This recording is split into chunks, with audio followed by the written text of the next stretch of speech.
Good evening, wrestling fans, and welcome to the Wrestle Talk Podcast. For the next 2 hours, we will bring you the latest pro wrestling news, in-depth analysis of all your favorite promotions from across the globe, and much, much more.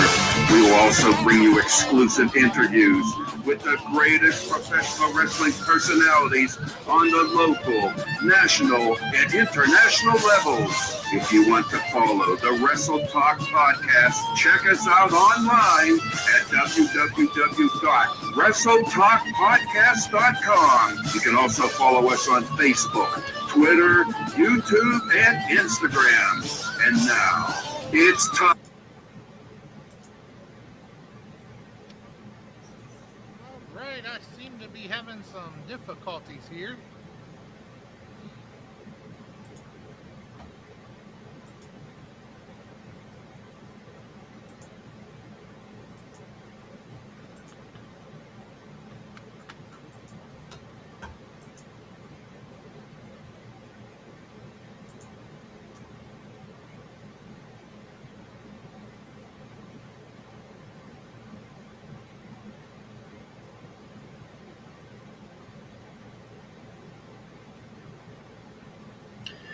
Good evening, ladies and gentlemen, and welcome to episode 390 of the Wrestle Talk Podcast. This is Luke Roberts here on the Wrestle Talk Podcast, and tonight we're going to have a great show right here tonight in the program at 7:30. We're going to have Playboy HH, and at 8:15 we're going to have a return visit from Slammer. Hoss, how are you doing tonight? I thought I was doing okay, but I think the gremlins are getting me again.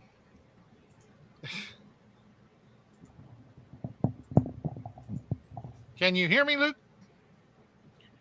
All right. Well, right now, we're going to go ahead and take care of some things here right now. You know something, Hoss? I got to tell you at this point in time, we're going to be joined tonight by one of my longtime close personal friends here on the Wrestle Talk Podcast, a man that the Wrestle Talk family knows very, very well.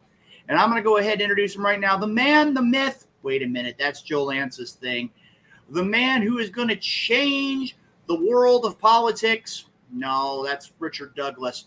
Ladies and gentlemen, it's my esteemed honor and privilege to bring forward tonight my co-host, the man who's known as the voice of Dynamo Pro Wrestling, Chris Rodell. Chris, how are you doing tonight here on the Wrestle Talk Podcast? Well, hello, Luke. How's it going? How's everything treating you? Ready for a big Easter, our first ham holiday of the year? All right. Well, tell you what, gentlemen, right now, I'm going to be perfectly honest with you. We are live here tonight on Facebook. We're on YouTube. We're on a lot of different streams. But tonight, I guess it's something about the technology gremlins are getting us here. So tell you what, Chris, I'm going to go ahead and turn things over to you here real quick. I'm going to go ahead and see what's going on here with our technology here this evening. And I'm going to go ahead and turn things over to you here for just a few moments. Well, Hoss, you can hear me, right? I can hear you. Can you hear me? I can hear you. Okay. So and I can hear Luke, but obviously he can't hear either one of us. So we'll get that fixed. You know, it's the Gremlins of a Live podcast. So Hoss, how you doing? You ready for Easter and the first ham holiday of the year? Because everyone loves ham. Oh, I am ready to go. I'm looking forward to it, and it should be a good time. Yeah, I mean, we got great wrestling to talk about. We've got two great guests today, tonight, or I guess tonight, I guess I should say, with some great wrestling knowledge. We got a return trip from the Slammer. We got and we got Playboy HH. He's going to be talking about his dad, who's going into the Midwest Independent Hall of Fame. Were you at WDWA this weekend? Did I see? I believe I saw you on one of the videos. Yes, I was there. They had a great show. And it was a really good time. And even though, you know, Joe Lance didn't get tased or slammed or anything. Well, that's always disappointing. I believe that every show Joe Lance should get tased at least once. So, but yeah, we had a good time, and the tag titles changed hands, and you know, so we always look forward to a good showing from WDWA. Well, that's good because I went to the MMWA show at the historic South Broadway Athletic Club this week, and they have a new champion as well. We just recently had him on the show. The president of the United States of Slam, Benjamin Trust. Luke, are you there? Can you hear us now? I don't know what in the world's going on with the technology here, guys, but you're bringing forward two great points. A great show at WDWA. Also, as a reminder, too, we have a brand new, and I've seen a lot of people on social media say Benjamin Three Belts. I believe the championship gold he's holding right now. I believe he wants to be called Benny Three Belts. That might be, but like I said, you got to give him props. He was able to defeat the Butcher Damian Blade to win the MMWA Heavyweight Championship this past Saturday night. And if I'm not mistaken, I believe he can maybe be Benny Four Belts because I want to say that he might be. Is he going to be in the Keon Optional? I don't. Well, if he's going to be in the Keon Optional Memorial Rumble, which is going to be held on Saturday night, April 23rd at the Concordia Turner's Gymnasium, it's very much, if there's anybody riding a wave of momentum in the world of professional wrestling, especially in the St. Louis area, it is Benjamin Trust. And who knows, we might wind up seeing Benjamin Trust add another championship to his already extensive list. He's going to become the Matt Cardona of the St. Louis area because Matt Cardona keeps adding belts to it. He's telling people not to. He's telling people. He's tweeting out that don't book me against your champion. My bag's getting heavy. I can barely get it through security. Well, I can tell you right now, I'm going to say thank you to one half of the Lumberjacks tuning in here this evening. Again, it's going to be a great show. As you said before, Chris, we're going to be talking about at approximately 7:30 tonight. We're going to be talking about a man who had a very long legacy in the world of professional wrestling, that being Pimpin' Al Blundy. And tonight we're going to have the opportunity at 7:30 to have Playboy HH, a man who knew Al Blundy very well. And at approximately 8:15, we're going to have the return of Slammer right here on the program. I got to tell you right now, I am super excited. I got to tell you, it's great. It's finally spring in St. Louis. I don't know how it is out where you are, Hoss. I can tell you, it's springtime in St. Louis. It's wonderful outside. It was about 70 degrees and just absolutely gorgeous today. I just hope we don't get blown away tomorrow because apparently we're supposed to have some pretty bad weather come through the St. Louis area. So we might be blown all the way to Virginia and the West Virginia area. So also we may end up in your backyard.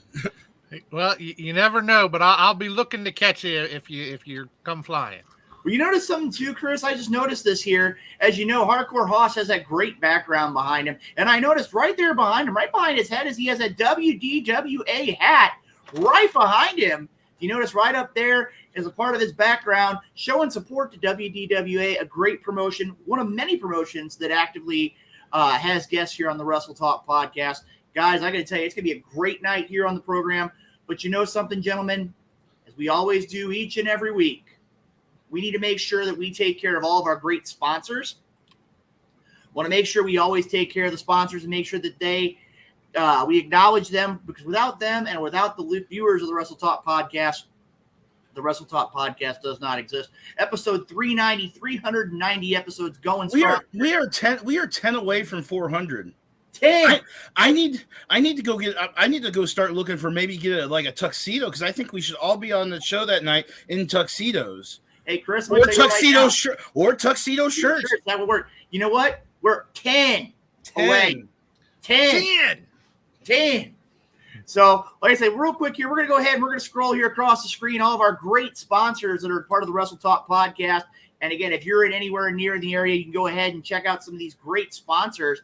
Everything Combat, Kincaid Arcade, Esports Bar, Kansas City, our great friends over at Interstate 70 Sports Media, Royal Mills Transportation, Painter's Dream Production, the great host of the Wrestle Talk podcast website, Rathbun Engraving, Me Fiesta KC Party Rentals, Noblemen's Barbershop, Barber's Lounge, I should say, in Kansas City. Make it a point to check out Pete the Barber. I keep seeing more and more cool things about Pete the Barber, and I got to get up there. And, of course, the world's greatest professional wrestling fantasy group, the Fantasy Wrestling Worldwide chapter. Guys, I got to tell you right now, without all the great sponsors and without the fans, the Wrestle Talk podcast does not exist. And you know, like we said, every week we take care of our sponsors. We make sure we listen to the viewers of the Wrestle Talk podcast. But there's something that we take care of every week before we get things started to keep it official. So tell you what we're going to do. Chris is already on the ball. He's got things ready to rock and roll. I'm going to say a shout out here to Douglas O'Shea joining us here tonight on the program. And I got to tell you right now, as we see here, Hardcore Hoss, I think you kind of officially become the man who makes the right introductions. Don't call him the Joe Lance of introducing because no. No one wants to be called the Joe Lance of anything. Let's just see what's there. So at this point, I'm going to go ahead and turn things over to Hardcore Hoss. Everybody's ready. Remove your caps. Make sure that you're paying proper respect. Hoss, take it away. It is that time, as it is every week, where we pay homage to the best country around, and that being America.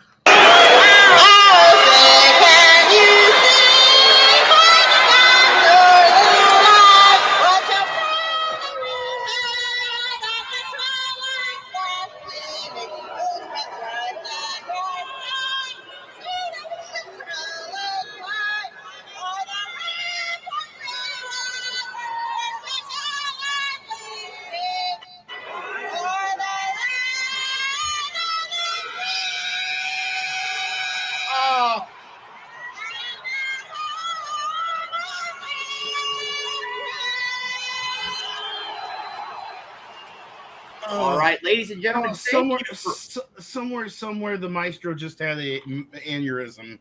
Well, I got to tell you right now, it's always a great thing each and every week to pay homage to the greatest country in the world, the good old United States of America. And gentlemen, I got to tell you, great show. We've already got a lot of listeners. Make it a point tonight to share out our show. I know the Hardcore Hoss, Sonny Money's been watching in all night long. I know Renee the Night Owl is going to be watching. Sister Hoss already on the show tonight. We've got a lot of great people who've been checking in here. And we got a Facebook user saying my ears are already bleeding. Because they're anticipating what they're hearing. They know they're not new to the Wrestle Talk podcast. They know what they're about to hear. That is true, Chris. Like I say, Tim John's giving us a shout out here tonight. I can tell you right now, it's going to be a great program. Renee always asking great questions, and I can tell you right now, we're making it a point that we're paying our respects to America. And I got to tell you right now, tonight we're going to have a great show. But you know what else? I think it's time for that great introduction. We've got a lot of things going on in the world of professional wrestling. So I'm going to go ahead, Hardcore Hoss, let's go ahead and get things started here tonight with this week's installment of the High Spot segment right here on the Wrestle Talk podcast. Mic check. Yeah. All right. Wrestle Talk podcast. DJ Money. Yeah. Let's go.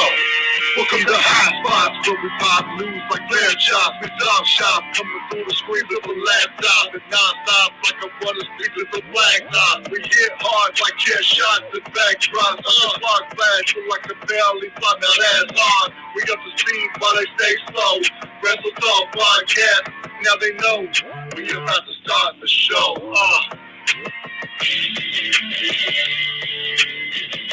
All right, as you're seeing here on the chat that's been going around here, DJ Money bringing us that great High Spots introduction each and every week. And I got to tell you guys, if you haven't had a chance to check out DJ Money, you need to make it a point to check him out online. A lot of great music coming forward. I've heard rumors that there's going to be even more music coming here in the year 2022.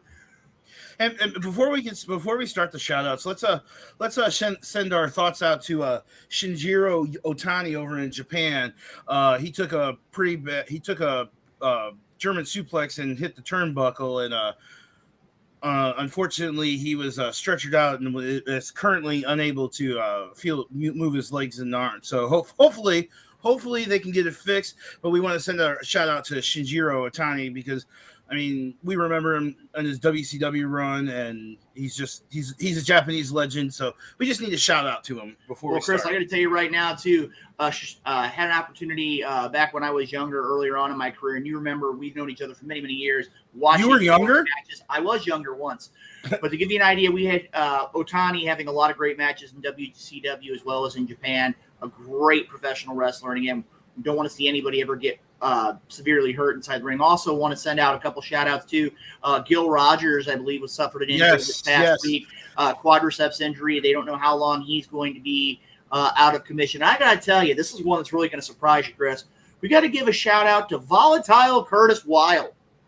Had an Why? opportunity to see Why things would they on do social that? media, and if you notice, actually had one of his front teeth knocked out during a match and continued on like the trooper that he is. I got to tell you right now, that shows how dedicated and how focused the volatile one is inside the ring. And while talking about Gil Rogers, there is a GoFundMe account out there for him. Under, I believe it's under Rory Fox because that's his name, his shoot name. But look it up. There's many wrestlers have shared it. If you can give to him, he's going to be out for a while, and he's just a super nice guy. So couldn't agree with you more, Chris. Like I said, right now we're going to go ahead and go to high spots. And Chris, I'm in such a great mood tonight, and you've had a lot. When did that happen? It's 70 degrees. It's April in St. Louis. We're good to go. All you've done is yell at me in the office this week. Hey, I'm in a great mood. And I'm going to tell you what, you may think I was yelling at you in the office earlier today, but I'm in such a great mood. I'm even going to let you start off tonight's episode of the High Spot segment. All right, well, let's talk. You know what? Let's talk about unification of the titles. How about that? How about we start that? Because this will go over several different topics. Because at WrestleMania, Roman Reigns beat Brock Lesnar to unify, so he's now the World Universal Champion of the universe and all 9 planets and maybe ones we haven't discovered yet. So, are we putting all of our eggs in one basket, or should we have a title for both shows? I got to tell you right now, Chris, to me, what I look at here is the idea of where a lot of people have been making the comment of why do we have multiple championships? Why do we have a world champion and a universal champion? You have two shows. You have two. That's true. You have two, what are supposed to be two distinct shows. The only title that should go back and forth is the women's tag title because we only have one women's tag team champion. Well, Chris, I gotta go on a little bit of a different tangent here. The idea of where when you go back to the original idea of unifying the world championships, there was one champion that went to both Raw and SmackDown. And I gotta tell you right now, the idea of Roman Reigns having those championships, props to him. He went out there, and I know you and I talked about it. Haas and I have talked about it as well. He looked like he had been suffering from some kind of a shoulder issue, not only from that arm bar, but looked like he had been suffering from some shoulder issues during the match itself. And to give you an idea, and Renee just keeps popping in here talking about a replica IC title, hashtag WTP swag. You know something, though? Renee, would that be the white original IC title with the one that I believe Cody used for the longest time? Just asking a question. It does say white replica. So, right. It's not the one that Cody obviously used, but replica of what he used. Well, you know something, though, Chris? We're going to go back to the idea here, and I know the Night Owl is going to have some commentary here in a second, looking at the commentary or the comment of the night. We're going to have to kind of keep an eye out on that tonight, see who actually has the comment of the night. And I got to tell you, thanks, Tim. But when you sit here and look at it, I really feel that it's time to start having some focus, having some direction. And I got to tell you right now, I'm really intrigued about the Usos versus RK Bro. If you would have asked me before WrestleMania, hands down, I would have said the Usos. After WrestleMania, I almost got to say I'd go RK Bro. So my question is do you really want to unify the tag titles as well? That way you have one tag team champion, one singles champion, and then you could have your U.S. I guess you could have your U.S. and your Intercontinental champion be the champion of that show. I mean, what's next? Are you going to unify the women's championship too? You know, I mean, you got to look at it from a perspective here right now, Chris. You've got Raw and SmackDown Women's Championship. And I got to tell you right now, when it comes down to it, as you're sitting here looking at it, that's a good question. I think right now, if you have the Women's Championship in on both programs, the Women's Tag Championship is an exclusive thing. That's really going to be one that's going to be a question. Do we see, and again, this is just kind of wishful thinking here, do we see something like a women's Intercontinental title or a women's U.S. title to kind of go along with the same mindset of the undisputed world unified champion, or undisputed WWE Universal Champion, or whatever they're calling the championship right now. Well, I mean, so you want a secondary women's title on both shows? That's what I'm looking at right now. I mean, again, is that going to be the next thing that happens? And thank you for the shout out, Herb. It's good to hear from you here tonight on the program. Christopher Miles, referee, you saw him this weekend, Chris. A lot of great folks listening in on the program tonight. I got to tell you, I mean, there's a lot of things, but the one thing I can tell you is I think, one, does Roman Reigns deserve the opportunity to have both championships? Yes. Right now, if you look at the championship scene in the tag division, RK Bro. If anyone can hold both titles, I would have to say Roman would be the one to do it, because I mean he's the cash cow right now, I would say. True, I could see where you're going with that. You know what, Chris? Let's go ahead and throw it out here to Hardcore Hoss. You've been talking one avenue, I've been talking another. Hoss, what are your thoughts? I mean, these two are very closely connected. What are your thoughts on this whole Universal Championship, the unified title, the tag team titles? Let's go ahead and talk about it all right here. Hoss, it's all yours. Yeah, I think to unify the titles is actually a good thing. I think it makes the titles more special. It elevates the champion more than it does to have all these different titles and say, you're the champion over here, you're the champion over here. And then it becomes, well, who really is the face of the company? Who really is the top person? But if you unify them and there's only one, then there's no ifs, ands, or buts. That is the face. That is the top person. Okay, I'll throw it out to both of you guys. Who is the face of the WWE right now? Would you say Roman is the face? Yes. You know something, Chris? I want to go on a little bit of a different tangent right now. As we're looking at what's here, I got to tell you right now, somebody who's really making an impact, and we're not going to go into a huge discussion on this because it's been blowing up social media everywhere. It's been talking about things all across the country, all across the world. Do you see, after these last few weeks, do we start seeing, and again, just thoughts for later discussion, do we see Cody Rhodes making the movement forward as being a possible face for the company? Well, Cody Rhodes is apparently on the WWE internal roster listed as the number 2 babyface in the company. So, and Roman is the number 1 heel in the company, apparently. Like I said, but apparently, I've had discussions in other chats that you can be a face and be a heel at the same time. So true. You know, when Chris, I throw it out there, Bret Hart. You look at it, he was considered a bad guy in the United States, but he was loved everywhere else. But I'm more talking about, like, people will cheer him and people like him, but they know he's a heel. So it's kind of like Let's Go Cena. Kind of, yes.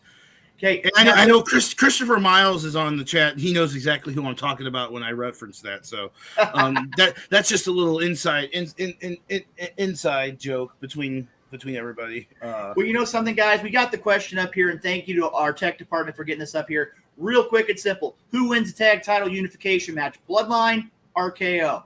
I'm going to tell you right now, RKO. Bloodline. Hands awesome. Down.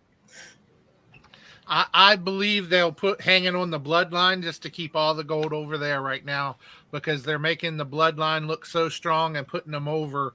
I believe they're just going to keep going with that for a little bit. I could see that right here. We're going to go ahead and change things up here a little bit. And this is one of those situations here. And I got to tell you, I've never heard of so much buzz and so many things. Thanks, Tim. Thanks a lot for that one. For those who don't know, again, Tim's goal tonight, I believe, is to make Luke crack. So we're getting close. We're getting closer, Tim. Yeah, dig deeper. That's true. Well, like I said, right now as we look at it here, I've read something here, and this is kind of taking a little bit of a detour from the world of pro wrestling, but not talking about the XFL. Now, as many people know, they just launched a new merchandising and branding video package. They put that out there. A lot of people were saying in the St. Louis area that the Battle Hawks are going to be coming back here, I believe, in 2022. But I was reading that the XFL is being sued for having a logo that is eerily similar to a group that is a sports media group that's brought forward by several Olympic medalists. My question is this: what are your thoughts about the XFL being sued before a single down is even played? Well, if you actually look at the logos side by side, I kind of get their point. So, that's just that's it. It's their right to sue. It looks very, very similar. I don't disagree with it. I would have thought that the XFL and the Rock and the Rock would have better research into this to make sure that we're not stepping on any toes here. So, well, though, Chris, I sit back and I look at it too. If you look at the logoing, I got to tell you, if that's the case, why are they choosing to go now? Because if you look at it, you had another. Granted, we had everything related to COVID and all those kinds of things. But why are you bringing it up now? Well, now because that it's changed ownership, why are you bringing it up now? Well, because they're going after the money. Honestly, that's what they're doing. Not if they couldn't go after the money if WWE had it, but the XFL logo that the WWE used was different than what's being launched. So, I believe it's probably going to be thrown out because they'll claim that there are enough differences that it doesn't infringe on any trademarks or patents or anything like that. But yeah, well, I got to tell you right now, we live in a way litigious society, so anyone can sue over anything. So, so true, Chris. And like I said, right now, give you an idea, when you talk about litigious societies, every time that word gets said, I always think about Richard Douglas and all the problems he's had with Renee here on the Wrestle Talk podcast. Well, that's look at that MLW is suing the WWE. So I guess if you got money to file a lawsuit, I guess that's what you should do. Well, again, that's within their legal right. Chris, we've talked about tag teams, and I want to go ahead here for just a minute and switch gears a little bit. I'm going to walk away from the WWE for a minute and talk about Ring of Honor. And I believe, if I'm not mistaken, a certain individual who's on this program tonight made the prediction just a couple weeks ago that we would see FTR become the new Ring of Honor tag team champions. And they were able to do that at Supercard of Honor. They follow it up by defeating the Young Bucks on AEW Dynamite. Here's my last question here. We're going to go ahead and put it up here in just a few moments. Now that we have FTR with the AAA championships and the Ring of Honor World Tag Team Championships, where do you see FTR going? I think that FTR is probably one of the best teams in the best teams going right now. They've made this complete switch from a heel team to a face team. They've got great music, shouting out to the old Midnight Express music. They're just a darn good. They're just a darn good tag team. That match with the Bucks, it was a little spotty for me.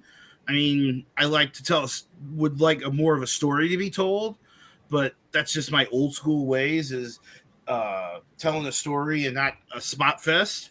But it was still a pretty good match. So, I guess now, are they going to go after the Lucha, not the Lucha Brothers, the Jurassic Express? Or could they go after the Jurassic Express? Could they go after the tag team champions in Impact Wrestling? Could they go after the tag team champions in the NWA? That's true. There's a lot of things to go there. And you know something, guys? We're going to go ahead real quick, and we're going to switch this up, and all three of us are going to have our say here. The last question we're going to look at tonight, and Chris actually brought this up. We just had it here a few seconds ago. The question is talking about the formerly known as Braun Strowman. And the question is, will we see Braun Strowman in AEW? You know what, Chris? I'm going to throw it here. Let's go ahead because he's been the quiet, silent type all evening. Hardcore Hoss, what do you think about the idea of Braun Strowman, or the former Braun Strowman, heading to AEW? I think we're going to see him pop up somewhere. I'm still not exactly sure where. And I would love to see him pop up again, because, I think he has a lot of gas left in the tank, and I think WWE didn't completely know how to use him. And so I look forward to seeing him pop up. I'm just not sure exactly where it'll be, though. I'm just saying, after what he said in an interview, that AEW wrestlers are blackballed from the Control Your Narrative promotion that he's a part of with EC3, and so I at one point I saw it. Now I'm not so sure. If he goes anywhere, I think it's going to be Impact or back to the WWE. Well, I gotta tell you right now, Chris, when I look at what's here, what happens here, I don't see Braun Strowman going to AEW. I think there's a lot of other avenues that Braun Strowman can go. Like I said, I think he would be a huge force in Japan. I think he would be he could probably be over huge in Japan, like Stan Hansen and Vader, because the Japanese culture likes the big American guys, And like I said, it's one of those where I think he could do well there. I think he could do well in an Impact Wrestling. Who knows? We might even see him, as we saw at the tail end of Ring of Honor. Maybe he'll make a return appearance with EC3 as part of the Control Your Narrative in ROH. So the big thing right now is only time will tell. Speaking of time telling things, right now I'm looking at the clock, and it's actually just a little bit after 7:30. And I know for a fact, if I'm not mistaken, our first guest is in the waiting room. Am I correct with that, Hoss? Yes, he is. He has been waiting patiently back there for a little bit now. So, all right. Well, I'm going to go ahead and do this introduction here. For many of the people that do not know, for several years, the Wrestle Talk podcast has had an opportunity to work in association with the Midwest Independent Professional Wrestling Hall of Fame. And on Sunday, May 1st, in Pacific, Missouri, we're going to have the 2021 class, actually it might be the 2022 class, I apologize for that, of the Midwest Independent Professional Wrestling Hall of Fame. And there are a lot of people who've been on this program who have been a part of this induction class. We have the Lumberjacks. We have the late Izzy Blackwell. Judge Chipster going to be inducted into this year's Hall of Fame class. But tonight we're going to have an opportunity to have a little bit of a different interview. And that is, we're going to have an opportunity to talk with a man who knows an inductee very, very well. I've known this man for better part of 15 years. We've traveled in different promotions all across the St. Louis area. Like I said, whether you like him or you don't, you cannot discredit this man's ability in the ring. You can't discredit the faction known as PYT. And at this time, I want to go ahead. It's our honor and privilege to introduce to you tonight's first interview guest. Ladies and gentlemen, Playboy HH.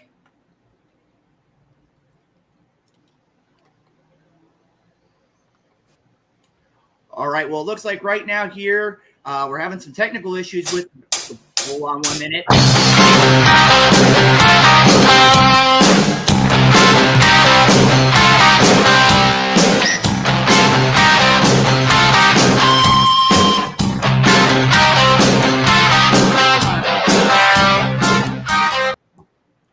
All right. Thank you for the introduction.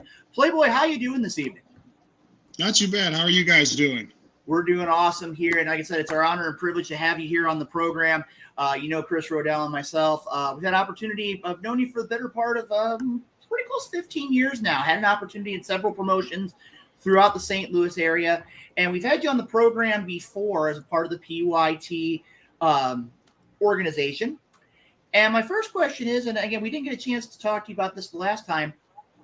What motivated you to join the world of professional wrestling? And I have to say it was my father.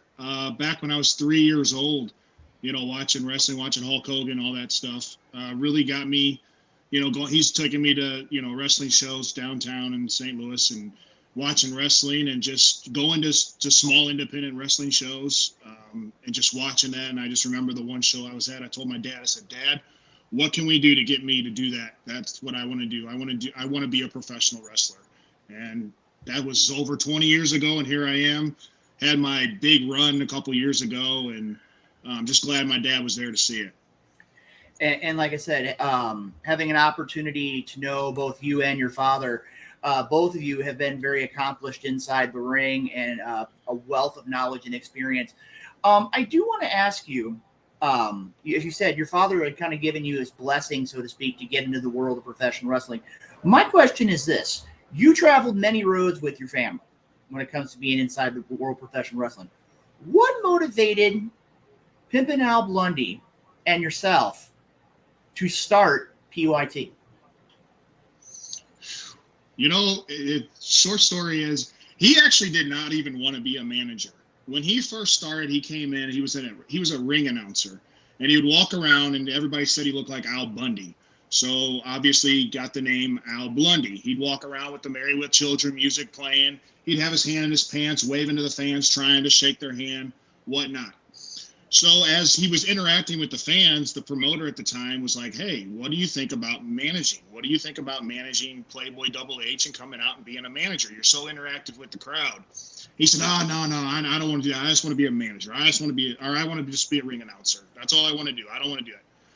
So he kind of hissed back and forth, and I pulled him off to the side and said, hey, just give me one opportunity, walk out there, just be a wrestler. You know how you like it. You can yell, scream, do whatever. And if you don't like it, you don't have to do it again. You can, just go back to ring announcing or whatever you want to do. Needless to say, he walked out there the first time, instant click, boom. The people were yelling, screaming. We actually started PYT before he joined. As a matter of fact, Travis Cook came up with the organization group. It was just PYT at the time. And then we kind of added the ink later, but sooner or later he just kind of clicked with it, and then we gave him the Pimpin' Al. We just kind of added the Pimpin' in front of the Al Blundy, and needless to say, he ran with it and had a heck of a career with it. And like I said, I had many an opportunity to see Pimpin' Al Blundy and yourself inside the squared circle. I'll tell you what, I'm going to go ahead and turn things over to my broadcast colleague, Chris Rodell. I know he's got some questions he'd like to ask you here tonight. We've got Playboy HH right here on the Wrestle Talk podcast. Chris, take it away. It's good to see you again, Playboy. Hope everything is well with you. Getting ready for this Easter holiday. I know. Same to you. I know that I saw you posted something about the Cardinals home opener that was one of your dad's favorite days of the year. So. And luckily we won 9-0. So, but I want to talk about independent wrestling in general. What do you feel is different now than back about 10, 12 years ago? It's always still just everybody hating on each other, just the egotistics, just everybody bashing each other instead of just coming together as one brand and just. Everybody does this, it's just a love and passion that we all have. We all love professional wrestling. And here we got people, inside locker rooms just bashing each other left and right. And I mean, I know when I came up in the business 15, 20 years ago, I was, told one thing in one ear and out the other. And I was told things. So, yeah, I wasn't the best of guys in the locker room. But, and as time went on, it started to get better. And then obviously COVID hit, and then we all talked about this brotherhood and starting this and starting that.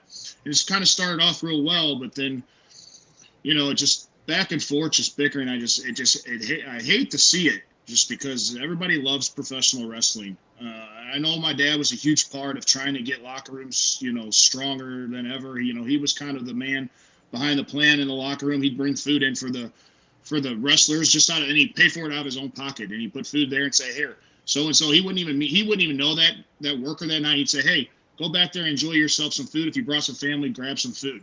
We need more guys like that in this business. We have some great ones. I'm not saying that by any means. There are some great workers in this business, but there's others that just come up and I hate to just see the bashing that there is in wrestling. It sucks. What's the best piece of advice that you've been given in the wrestling business, whether at a seminar, whether from a veteran, from a name that you've met in the locker room? What's the best piece of advice you've been given?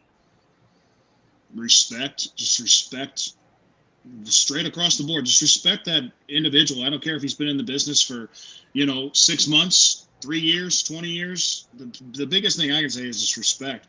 I mean, you've got to respect your opponent when you're in the ring. You got to respect your tag partner when you're tagging in a match. I mean, respect goes a long way. Trust. I mean, you got to trust people. Just learning from people and then marketing yourself. I mean, it's huge right now. I mean, you're an independent contractor in regards to that. So I would say market yourself, but you also want to be professional. I mean, I've always used those key words: trust, respect, professionalism. Just things that I've caught on over the years, because like I said, when I came up 20 years ago, I wasn't the greatest guy to be in a locker room with. And over the years of just watching and being in locker rooms with many guys, just learning from them and just taking advice from them, the biggest thing I can say is just respect whoever it is in your locker room. I don't care if you've just met them that night or you've known them for 20 years. Just respect all the men and women in that locker room, and it'll go a long way. I agree. That seems to be missing nowadays is the respect thing. And also the marketing thing is, you see some wrestlers, they don't have any kind of a they don't have the merchandise like you do. And apparently you're one of the top merchandise sellers in the area. So it's, and I see other wrestlers, Warhorse is one of those that that's how he got over is his marketing. So, you would almost think that in a training center, you would have, like, besides the training in the ring, have a training outside of the ring, how to handle yourself outside of the ring. And that's hard to see nowadays. Just many people they want to carry that persona outside the ring. I mean, you play a character every day. I mean, you're yourself outside the ring, but when you come into this business and you come into that arena, you're a character. But you're a self-contractor yourself, so you've got to market yourself. I mean, I've heard from the grapevine before, you can't make money in independent wrestling from some individual I will not name, but you can't make money in professional wrestling. You can't make money in independent wrestling. Well, I've got news for you. You can make money in independent wrestling. I have proof. The last 3 shows, I've made over $700 in merchandise. I've had to restock up on 4 occasions just to make sure that I get merchandise to those paying fans. So you can make money in this business. It's how you present yourself, how you market yourself. I mean, there's so many different ideas you can do nowadays. I mean, you've got to look at the adults part. You also have to look at the kids, because if those kids are there, they're coming to see you. They think you're the star. So they're going to want to buy that little small stuff. They're going to want to buy the T-shirts, the hats, the bracelets, the coloring books, the action figures. I mean, you've got to branch yourself out. You don't have like you do in the WWE where they're marketing everything for you. They're making all this stuff for you. You have to use your brain a little bit, market yourself in a professional way, and I guarantee that you will make money in independent wrestling, and you can pay bills. If you market yourself the correct way, you can make money in this business. It may not be top tier WWE money, but I guarantee you can make money in the independent wrestling scene if you do it the right way. I agree. And that's the best part about a local independent wrestling show is it's the intimacy. It's the kids that look at you like superheroes in the ring. So, and they're going to tell their mom, hey, I want to buy that hat. I want to buy those bracelets. So, and you know what? And me being one of the top heels in the area, I'm not going to go on and say I'm the top heel. I figure I would consider myself one of the top 3 in this business, in this area. But needless to say, I mean, I've gone to other shows, not on the card, just going to support my brothers and sisters and their organizations that they work outside of organizations with myself, because I like to promote other organizations. I don't just pick and choose one or the other. When I go and support those other organizations, I'll see guys wearing, or ladies wearing, the Shut Up Stupid or the PYT shirts or the PYT hats. I'm not even on that card. I'm not even on the poster, not even scheduled to be there. And it's just great to see that, because, then you're doing something right. It's huge. Everywhere I go, PYT merchandise is just out the roof. And yeah, I mean, a lot of the Shut Up Stupid stuff has really sold well since Dad's passed back last June. But not only that, but I mean, I'm seeing all kinds of just PYT merchandise. And also, there's been a lot of shows that I've been on where I'm being cheered left and right. So needless to say, I mean, if I'm liked or disliked, I mean, I must be doing something right. And it's just a great feeling to be looked up to from young fans or even older fans that just come by and say, man, you are the reason why I come here. You are the reason why. You're one of the best. You do it the best, and you're one of the reasons why I come to your shows. So it's a good feeling. I need one of those "Shut Up Stupid" shirts just for normal everyday life, not just necessarily a wrestling thing. I mean, there's a lot of times I'm like, God, will you just shut up, stupid? You know, there's a lot of people. There's a lot of people, other workers that have the shirts. You know, we all try to support each other. If you do it the right way, you buy other workers' merchandise, and they'll be wearing a "Shut Up Stupid" just outside of, you know, at a bowling alley or at a bar, and they'll say, man, where'd you get that shirt? Oh yeah, here. And that's how you can promote yourself or promote your other co-workers or, you know, other workers in the business. And you can just be like, hey, I can hook you up. So it works all different ways. It's a branch. And like I said, the slogan works for just everyday life. Just let's not lie. So all right, Luke, take it over. Take it. Well, Playboy, I want to go ahead and kind of change gears here. I mean, again, you've had an opportunity, and you brought up the idea of really looking at the younger fans and kind of encouraging them and really having that focus of a wide variety of fans. But lately, you've also had a lot of input as relates to up-and-coming wrestlers. Can you talk about what nuggets of wisdom you've really tried to impose on what some people may consider to be the next generation of professional wrestling?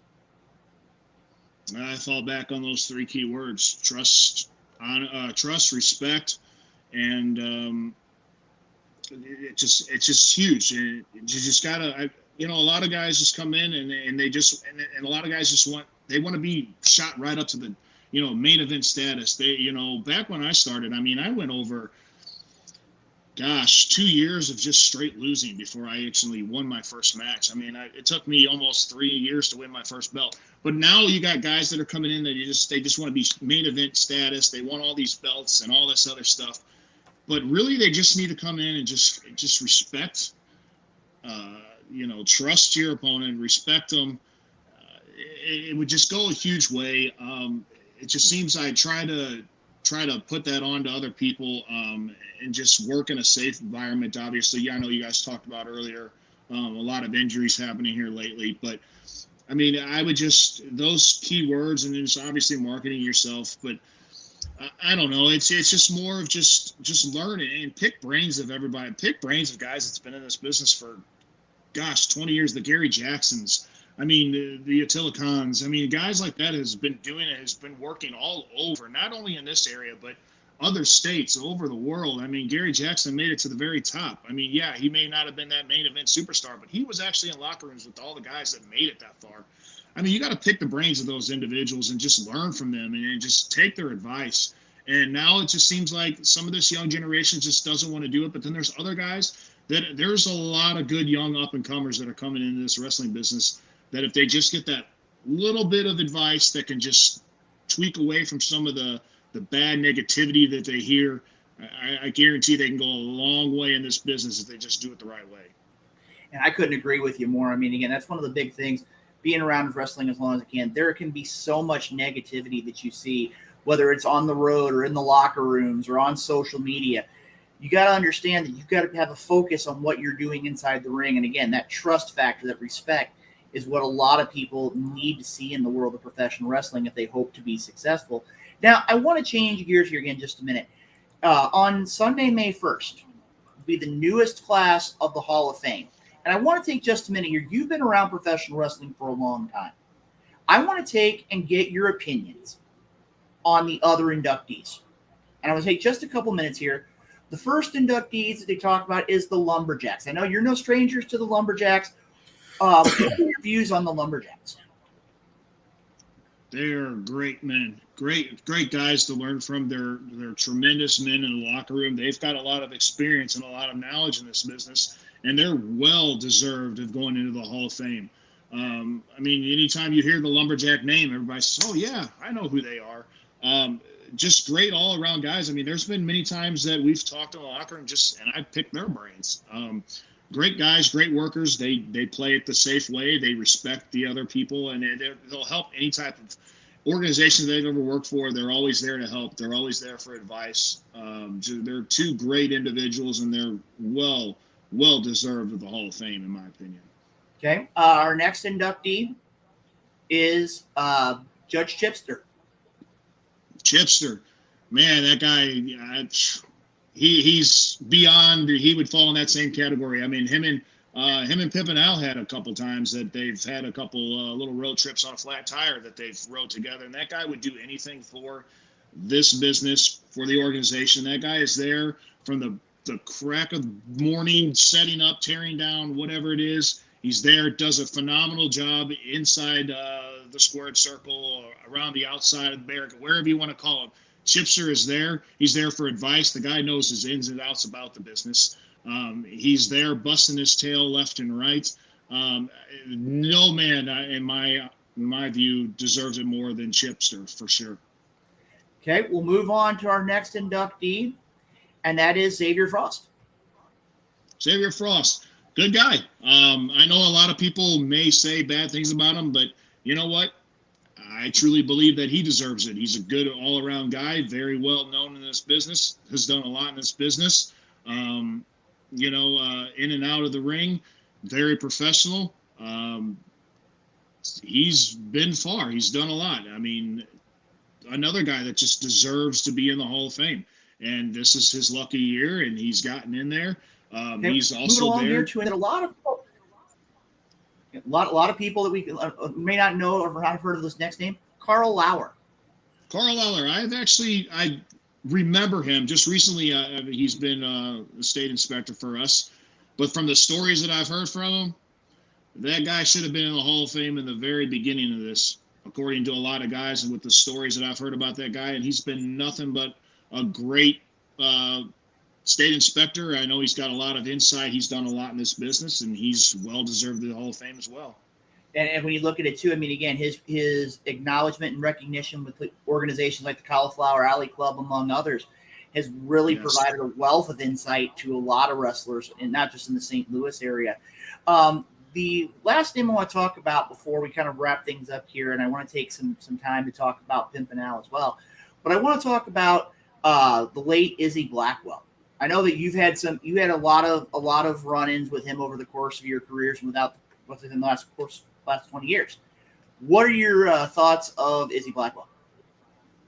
First of all, rest in peace to Izzy. That was horrible to hear, but you know what? Him and Pimp and Al up there having a great time. Izzy was one of the guys that I actually looked up when I first started this business. He's one of the first guys I saw as a fan. Him and Big Daddy had some brutal matches, just beating the living crap out of each other. I mean, just all over the place. I mean, two big guys just beating the crap out of each other. And then when I finally met the guy, I mean, he's the nicest guy. He would do anything for anybody in that locker room. He was there. He got great advice. He's been all over the place. It's a shame how things happened over the years that, we lost him. But he was a heck of a fighter. His son's a hell of an upcoming superstar in this business. I guarantee it. He just looks just like his dad. I was gonna say he is a split image of his dad. The first time I saw Damien, I was like, am I watching Izzy like a young Izzy again? So I mean, he's a bright up and coming. That kid has got the heart and soul to go far in this place, and he's had a huge guy to follow in his footsteps in Izzy. And it's like I said, it's a shame that we lost Izzy the way we did, but he's a very respectful man, and he also is another guy that deserves in the Hall of Fame. And I would agree with you 100%. Had the opportunity, and Chris and I, one of Izzy's very first matches, and having the opportunity to see how the progression of the Angel of Light, Izzy Blackwell, was a great in-ring competitor. I was there the night that he won the Mid-America Extreme American Heavyweight Championship. And for a man who his size, and he could move and he could go.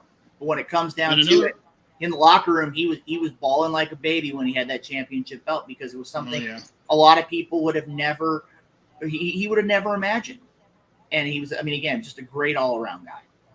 Yeah, and he was at the benefit show for my dad that WPW put on back a month or two after Dad had passed, and just the amount of respect. I mean, the guy was in tears, just crying, and even when things were going bad, he was always one of the guys that would always check on you and just make sure everything's good. He had the heart and soul of tremendous individual inside and outside that ring. And like I said, that was the last time I got to see Izzy in person. And now I look back, I wish I could have told him a lot more than he ever did. But he was one of the guys that always encouraged me and always told me that I had the great talent. And, you know, to hear it from Izzy was a huge thing in my career. And again, all these men very well deserving of the opportunity to join the Midwest Independent Wrestling Hall of Fame on Sunday, May 1st in Pacific, Missouri. I now want to go ahead and take a minute here to talk about the last inductee, that being Pimpin' Al Bundy. And I know this has got to be something that really is not just important to you, but is important to your family, because he given so much to the world of professional wrestling. My question is number one, what does it mean to your family for Pimpin' Al Bundy to be inducted into the Hall of Fame? And the second question is, what do you think he would say as a part of his induction speech? First of all, first part of the question, my family is over beyond excited, privileged. I know the moment I heard the news, I mean, it was just kind of spurred on the moment. Searcher just kind of announced it on a podcast right in front of me. I obviously broke down in tears. It's just a huge accomplishment. I mean, it just shows the individual that he was. I know that my mom and I shared some tears, and she knew how much he loved wrestling, even though he never admitted that he loved wrestling. But it's just a huge accomplishment. I know his brothers and sisters are so excited for him. His mom, that's still living, is excited for him. It's just a huge honor for this family to actually say that a member of our family is in the Hall of Fame. And then second part of that question is, what would he say in his speech? Is, first of all, he would just tell you that he didn't deserve, you know, he wasn't good enough to get this award or whatnot. Because I remember he's always told me, I'll never get in that Hall of Fame. I'm nothing in this business. Well, not only moments and days later after he passed, the amount of support that people had posted on Facebook had supported myself just changed. I mean, I've never seen so many workers change their profile pictures to Pimpin' Al or change their background to pink. And it not only lasted for a few days, it was on there for months at a time. But I know that one famous thing that he would say in his speech, it's right here. Shut up, stupid. Because he would just, I think he'd be more in shock and just doesn't realize how well deserved he is of this Hall of Fame, even though he may have not thought it. But deep down, I believe, truly in his heart, he did believe that, you know, one day he would get into the Hall of Fame. And it's a shame that he's not going to be here to receive that award, but we're all going to make sure that he's up there watching and, you know, crying with the rest of us. Well, I got to tell you right now, when it comes down to the Hall of Fame class of the Midwest Independent Wrestling Hall of Fame, we're going to have a great class, including Pimpin' Al Bundy. Playboy, I got to ask you, and it was brought up here earlier by one of our viewers talking about that great shirt you're wearing, the Shut Up Stupid shirt. Those things have been like the hottest commodity in the world of professional wrestling as of late. I got to ask you, before we let you go here this evening, how could somebody pick up, for those that may not necessarily be in the St. Louis area, how could they pick up a Shut Up Stupid t-shirt? You can actually just reach me. I've got on social media, you can reach me on the Playboy HH on Facebook. I also have a Twitter page. I believe it's Playboy. I have to look it up, but for sure you can reach me on the Facebook Playboy HH. We also have a PYT page itself, and you can get me and I can get you that shirt. We can get it over to you as soon as possible. Or like I said, that's if you're outside the market. But if you come to any shows in the local area, we've always got our tables up. But I do recommend that you get there early, because they do fly off that table. Like I said, we have sold the crap ton of these shirts. We just had to restock up, so we've got plenty. We've got sizes from small, medium, large, extra large, 2X, 3X. I believe it goes up to 4X. So we can get them, and if there's a special size, we can get ordered. I know we've got requests for sweatshirts in the wintertime. So you can definitely get the merchandise at a show that I'm booked on, or sometimes I carry a few shirts with me if I just make pop-ins to other organizations, just kind of watching or whatnot. But definitely reach me on the social medias. I can probably shoot you a link when I get off here, shoot it in the chat. so people can get a hold of me that way, and we can get you a shirt. We can get you a deal on that. And I'll tell you right now, we'll make sure as soon as we get that link, we'll share that to all of our listeners here on the program, listeners and viewers, so they can get an opportunity to pick up a Shut Up Stupid t-shirt to show your respect and support for Pimpin' Al Bundy as well as PYT. Playboy, I'm going to tell you right now, I know myself, my broadcast colleague Chris Rodell, and a couple of other members of the Wrestle Talk podcast are looking very forward to being a part of this year's Hall of Fame induction on Sunday, May 1st in Pacific, Missouri. Playboy, again, it's an honor and privilege to get a chance to sit down and talk with you again. Look forward to seeing you on Sunday, May 1st. And with that, I want to say thank you for coming on the program. Any final words, Chris? Oh yeah, so I was like, I kind of feel like I said before, I kind of need one of those shirts just to be out in public with the general population. But I need one of those big boy sizes. So I may be hitting you up for a big boy size here sometime soon. So yeah, absolutely, we'll get you taken care of. Like I said, I love the support. I appreciate so much that everybody's done. Not only you guys yourselves. But the workers themselves, the fans. I mean, it's just been a huge support. We also have the PYT Rest in Peace Pimpin' Al Bundy bracelets that go like hotcakes as well. But yeah, definitely hit me up. We'll get you your size. We'll get you your shirt because I know they're, like I said, they're hotcakes. We've just stocked up on a whole new fresh order, so we've got some at future ACW shows, IEW shows. Like I said, I'll carry them around to other shows, promotions. And ACW is actually going to be in Jerseyville coming up here soon. I believe it's Saturday, April the 23rd at the Susing Center. To make sure that you check them out, ACW, American Championship Wrestling on Facebook. And they have a website as well that you can get tickets for. And I'm sure Playboy will be all over that show selling those shirts. I'm not quite sure how well the pink's going to work with me, but hey, we'll make it work, right, Luke? Yeah, I think that's definitely something we can make work. Again, Playboy, I want to thank you for coming on the program. Look forward to seeing you again Sunday, May 1st. Again, thank you for coming on the program and taking a few minutes of your time to talk about your career, but also talk about the career and legacy of Pimpin' Al Bundy. I appreciate it, guys. Thank you. Have a great night. Thank you again. See you May 1st. All right. All right. Well, ladies and gentlemen, that was Playboy HH. Chris, I got to tell you right now, that was an interview that when it came down to it, it was really insightful. I mean, I had an opportunity, learned some new things about Playboy HH as well as Pimpin' Al Bundy.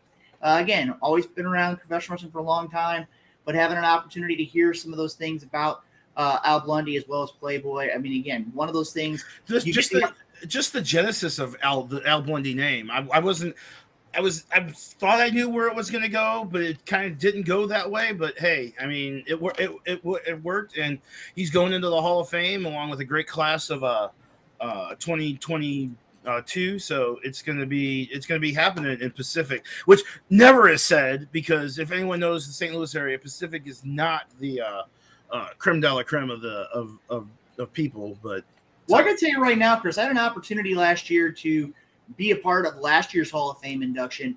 Had an opportunity to see several longtime friends. A man, Osiris, was one that really kind of. I remember Osiris. Yes. Yeah, Osiris. Guys like the Giant Assassin, among others. Again, this is an opportunity to get to see wrestlers to be recognized for all their accomplishments inside the professional wrestling ring. And again, if you have the opportunity, if you're anywhere near Pacific, Missouri on Sunday, May 1st, you make it a point to get there and be a part of this extremely important event. Doors open at noon. The potluck lunch starts at 1, and the ceremony itself will start at 2 p.m. I know you can check them out on social media as well to get more information. I'm going to tell you right now, this was the first of 3 interviews. We're going to have guests the next 2 weeks to talk about the Midwest Independent Wrestling Hall of Fame. And I got to tell you guys, if hour 1 wasn't good enough, in a little over 10 minutes, we're going to have Slammer back on the Wrestle Talk podcast. I got to tell you, Chris, this guy, and I want to know, how does he keep going as much as he does right now? And what's up, Sonny Money, for giving a shout out here on the program tonight, too. I can tell you right now, Slammer always seems like he's going 100 miles an hour, 365 days a year. I just want to know how he does it. I saw him at MMWA this past Saturday, and he was there just as a fan. He was just in the crowd, but the people were drawn to him. People were asking for his autograph, pictures, all that stuff that becomes being a wrestler. So, I mean. And he works full time. He's got a shoot full-time job. So, I mean, I'm tired after my shoot job every day, and I just sit in a chair. So. Well, I gotta tell you right now, Chris, it's gonna be a great opportunity. Hoss, you had an opportunity to kind of sit back and take part of that interview with Playboy HH talking about pimping out Blondie and his career as well. What did you take from the interview? I really enjoyed the interview, and I've heard a lot about him, but this is the first time I've actually gotten to see him and really learn about him. So, I really actually did learn a lot about him and really enjoyed it and took a little bit away from it. So, it was a great interview. Well, I gotta tell you right now, if you thought that interview was great, stay tuned, because in hour number 2 here, in about 10 minutes, we're going to have Slammer here on the program. And if you haven't had a chance to see Slammer from his original interview, this man is a great person to have here on the program. Tell you what, guys, we're going to go ahead and take a quick break here. I know that Hoss has got some great music set up here. We're going to go ahead and take a quick break, and when we come back, we'll talk a little bit about pro wrestling. And then at 8:15, we're going to be joined by Slammer right here on the Wrestle Talk podcast. Please stay tuned. We're going to be back here in just a few moments. Just real quick before we go to break here, just a reminder to the folks that are tuning in from the FWWC page, there should be a link at the top of that page. Be sure to hit the link at the top of that post. If you don't, you come across as Facebook user. So be sure to hit that link so we can see who you are. We want to give you credit for your takes, whether good or bad. So, because don't forget, the person with the best comment of the night is going to win some swag here by the end of the night. So. And I think Renee's going to judge this, and he's no easy judge. So, and Sonny, you're not included in that. You're disqualified. Well, on that note, gentlemen, I think we're going to go ahead and go to the break. Like I said, stay tuned. Hour number 2, we're going to have Slammer right here in just a few minutes, right here on the Wrestle Talk podcast. Please stay tuned.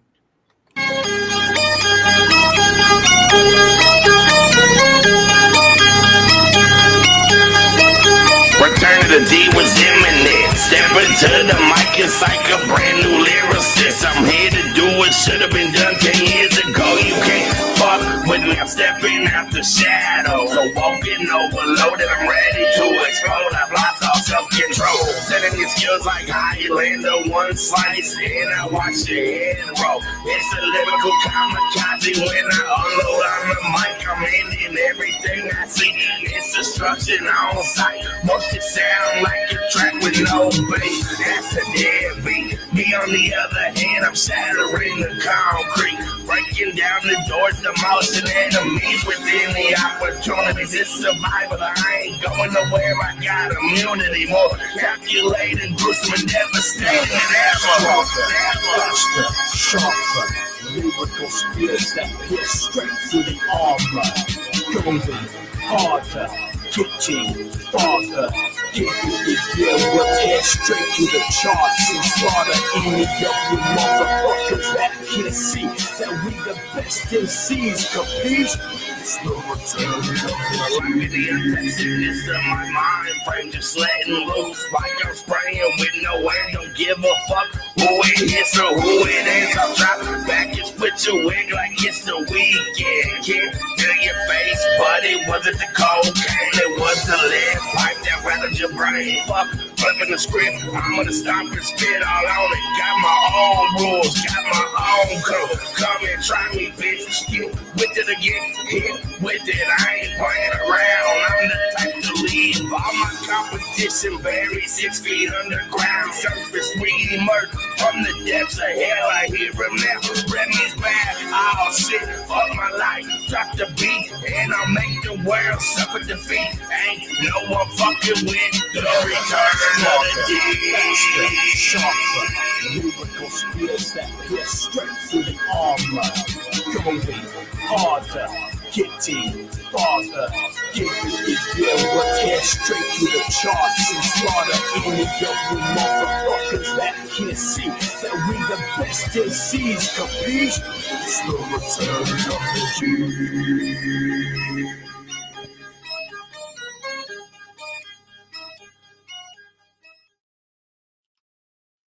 All right, shout out to our man Remy Ricks for that break music there. Well, I can tell you right now, guys, that music has got just got that good vibe to it. I mean, it just definitely get the blood pumping, gets things ready to go.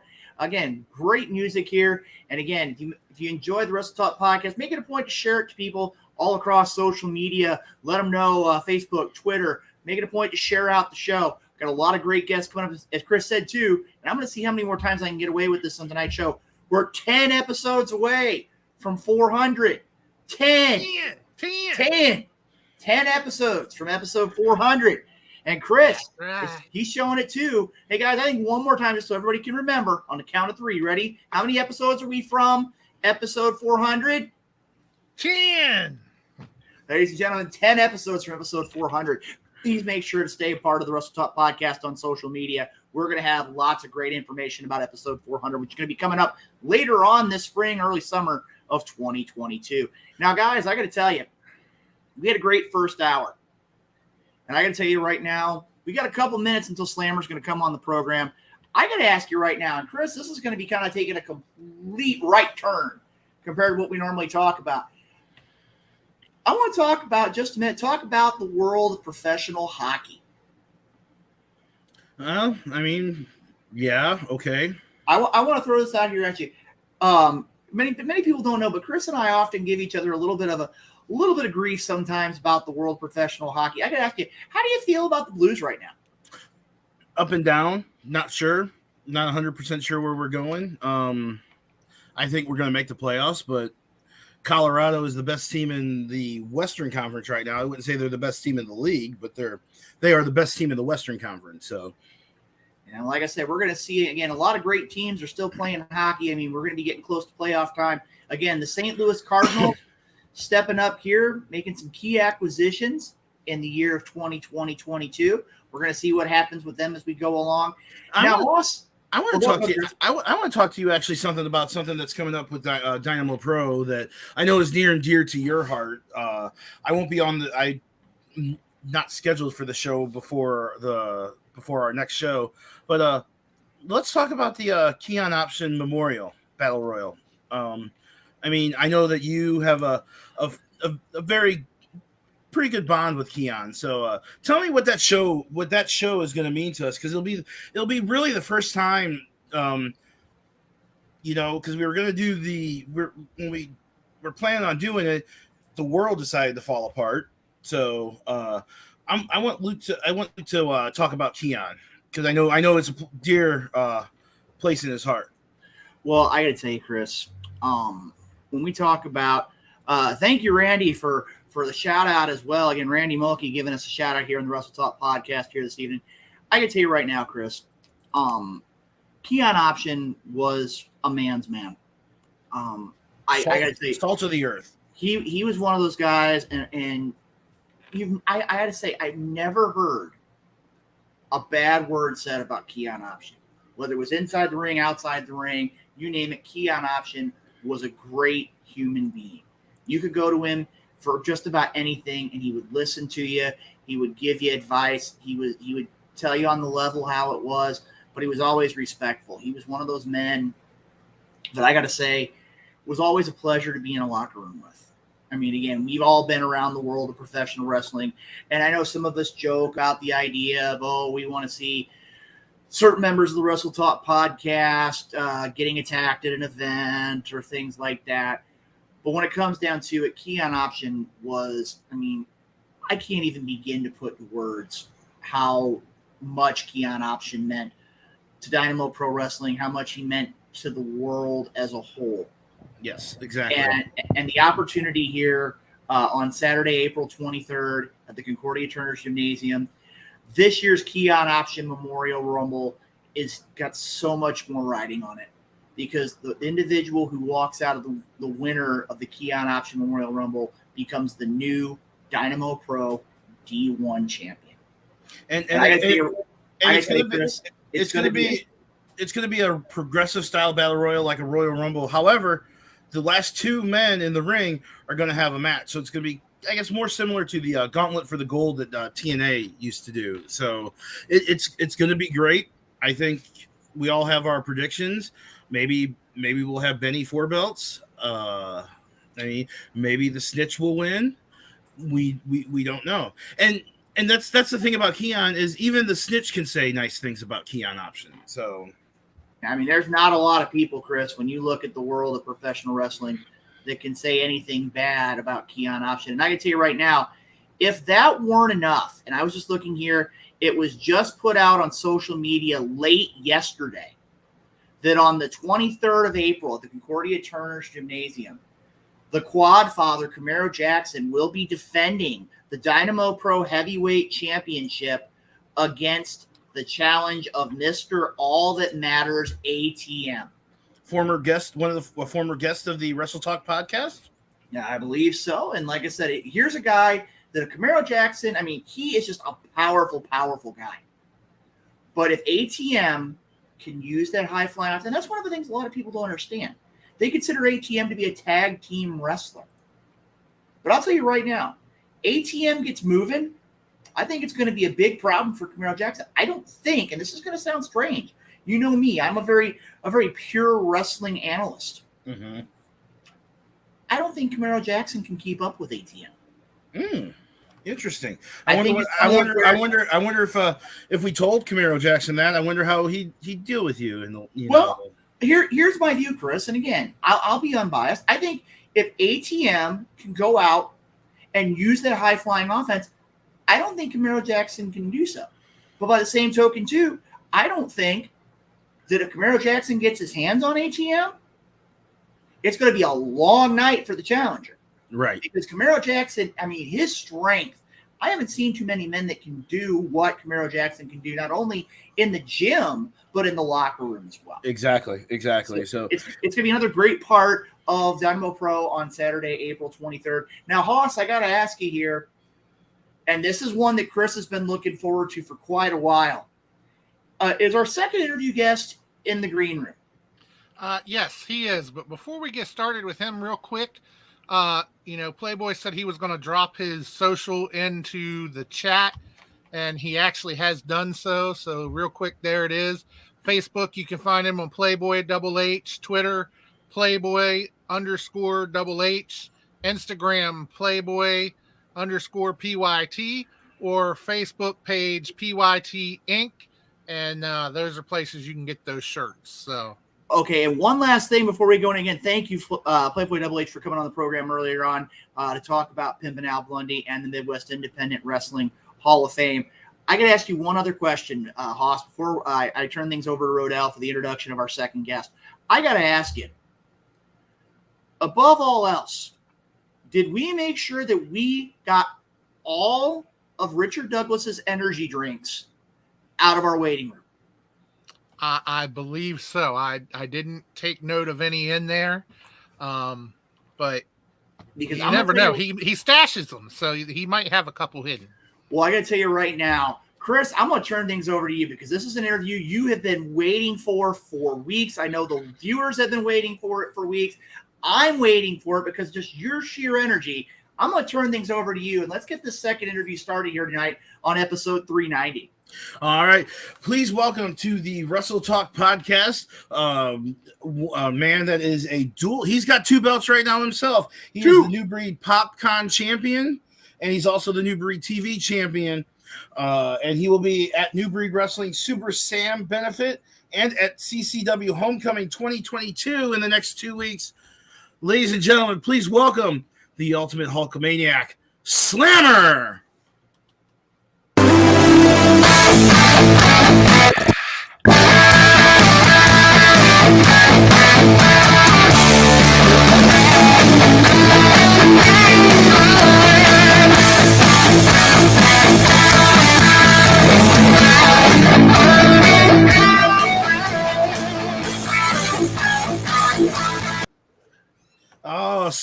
how's it going tonight? Good. How are you guys? I am doing Doing fine. good. Got better internet connection this time, so I think we're going to have a good time here. First of all, I got to ask your background right now. Hoss, can you pull that background up full screen? Because look at all of those figures and all of that merchandise. How long has it taken you to accumulate that? Since I was a little kid, almost everything's mint on card. I don't open stuff, and that's just the wall. I've got stuff all over here. Let me see if I can spin it around for you. Good Lord. Wow.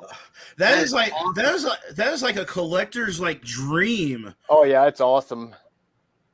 It's not all Hulk Hogan stuff. It's all Oh no, stuff. that's everything. Awesome. That is like super cool. I know Luke is kind of a nerd when it comes to that kind of stuff. So all those figures, that's just awesome, and they're all in box. There's no loose ones. I just have some like random Hasbros. Gotcha. Those, and then a friend of mine, he cleans out storage sheds and stuff, and he brought me like those guys there. The only disappointment I have the Hasbro Series 1 there, which I got in 1990 or whatever. When I first got those, I took a knife and I opened them up because I thought it'd be cool to set them on a shelf, and I didn't like it. So I immediately put them back in the boxes and taped them shut. So I got the whole first series and second series. I don't know if I may not open the second series. The first series though, complete, and I opened them. But that is an awesome collection of figures. Luke, what do you have to say about that collection of figures? I'm just in awe. I mean, again, I consider myself to be a wrestling, very knowledgeable in wrestling. I have a lot of different things here, but I got to tell you right now, I mean, again, I've got a fair collection of things. I'm more the DVD and book avenue, but I'm going to tell you right now, I am just in awe. I mean, again, going back, I remember, and I was just looking back there, and you were giving us the grand tour there, Slammer, about some of those classic rings too. I mean, that took me back to the days, like say the old WWF rings, of the old AWA when they had their rings out as well. And I got to tell you, there's a lot of great stuff there, and I am very much impressed in that collection. That's something very impressive.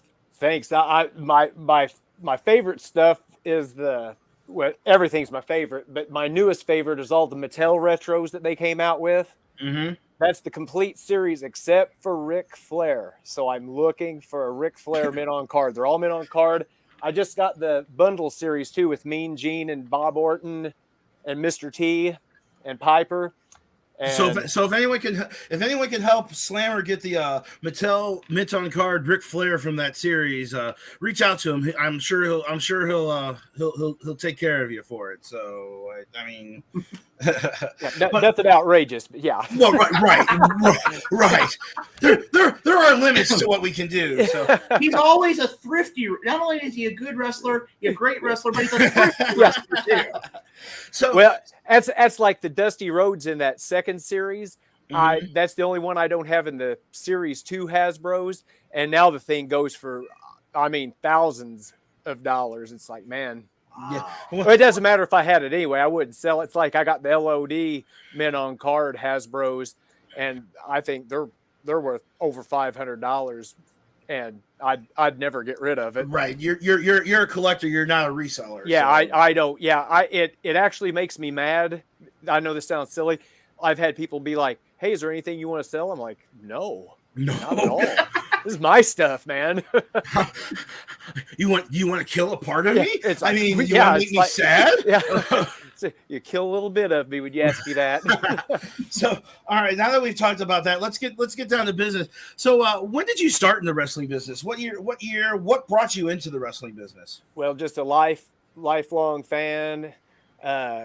In what was it? 96,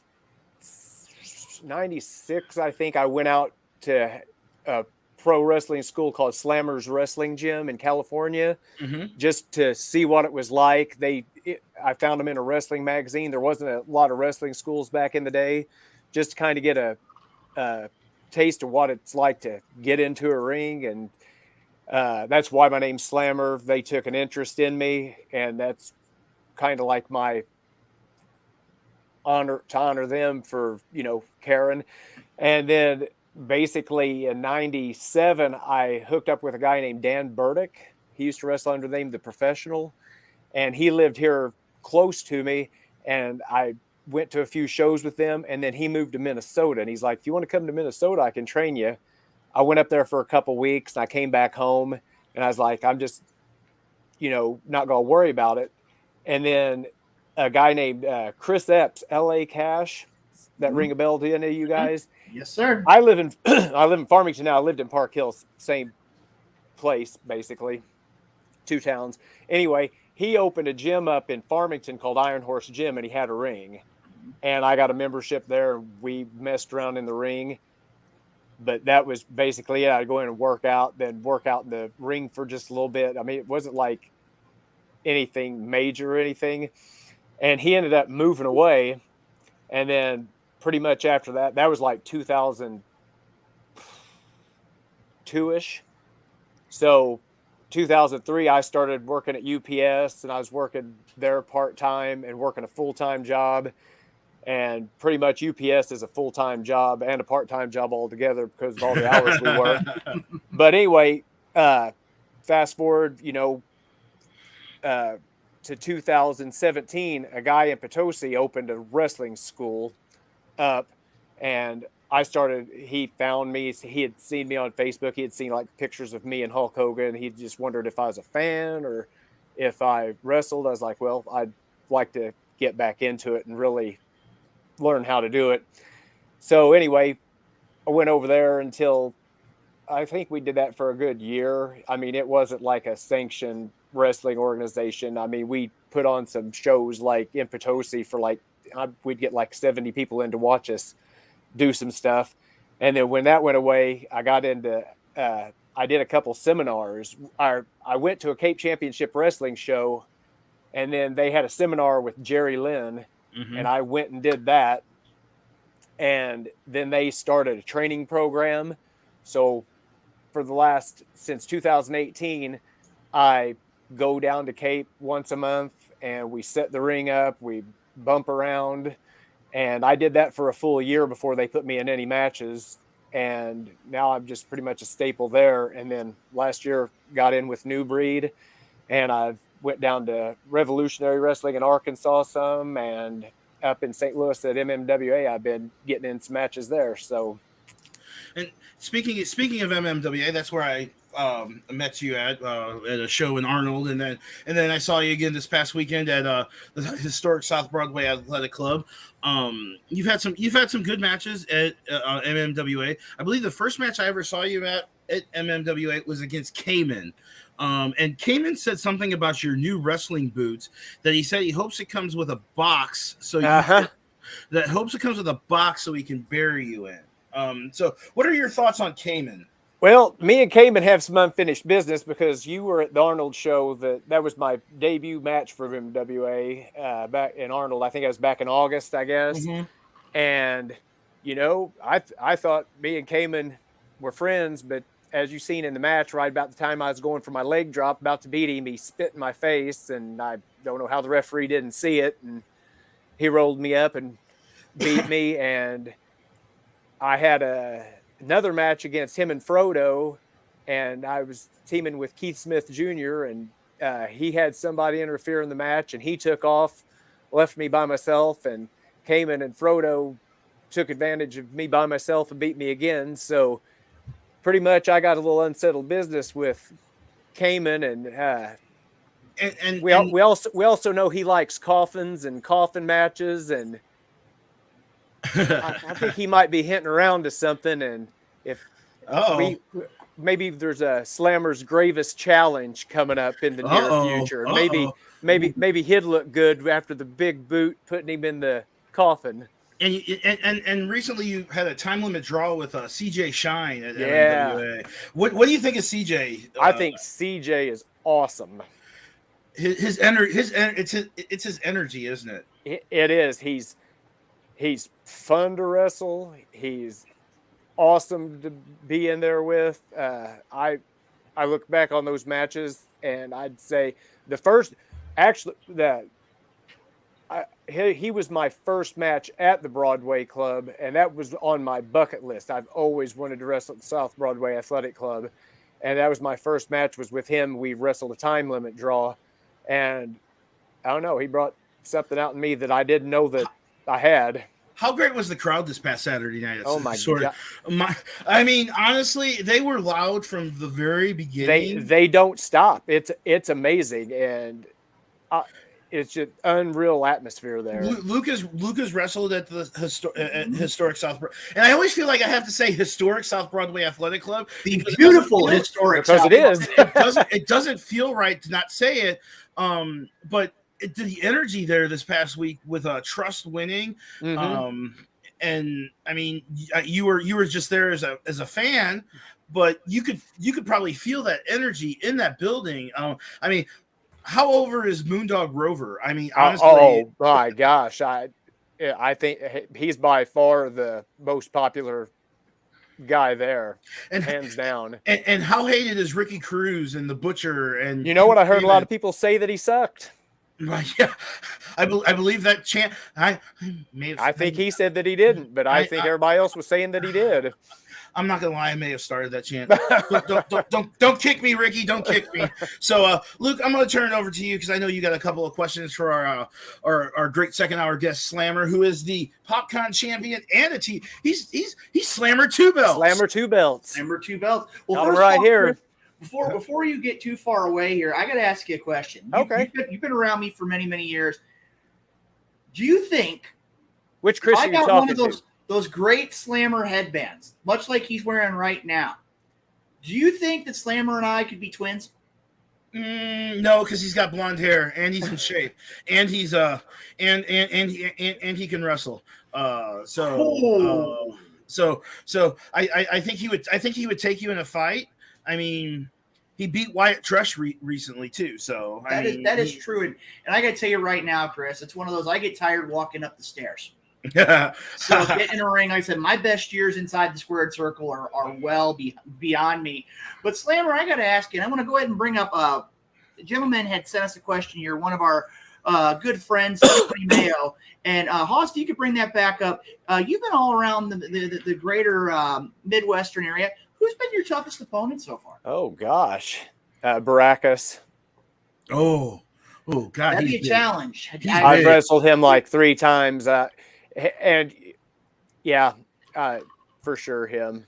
Strong, big, mean. I gotta ask you. I have heard a lot of stories about wrestling Baracus in the ring. What does it feel like to get hit by someone with the sheer size of someone like Baracus? Let's see. What match was it? Matter of fact, I think it was my birthday this last September, and he hit me with a clothesline that knocked me down to Florida. I was heading to Florida the next morning. He gave me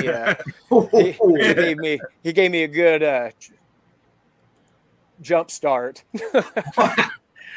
Like I said, I've had an opportunity many times to see Baracus inside the ring, and like Chris said, had an opportunity to see you on several occasions as well. I have to ask you. I mean, you've talked about being a wrestling fan pretty much since you were born. And again, as he said earlier on in your intro, that you are the ultimate Hulkamaniac. My question to you is this: outside of certain gentlemen from Venice Beach, California, who would you say were your wrestling inspirations growing up? Hogan's number 1, Ultimate Warrior's number 2, Macho Man number 3. That's a pretty good. That's my top 3, hands down. Well, that's cool. Like I said, I mean, I remember, and it may be showing my age a little bit. I remember when I was younger, and I had a lot of friends who were into Dusty Rhodes and Magnum TA and Ric Flair and Tully Blanchard and the Horsemen, and I was one of those that really kind of grew up in the era of wrestlers like the Terry Funks, like the Jack Briscoes, like the Harley Races. My next question is this. You've wrestled for countless promotions. I mean, you are Slammer 2 belts.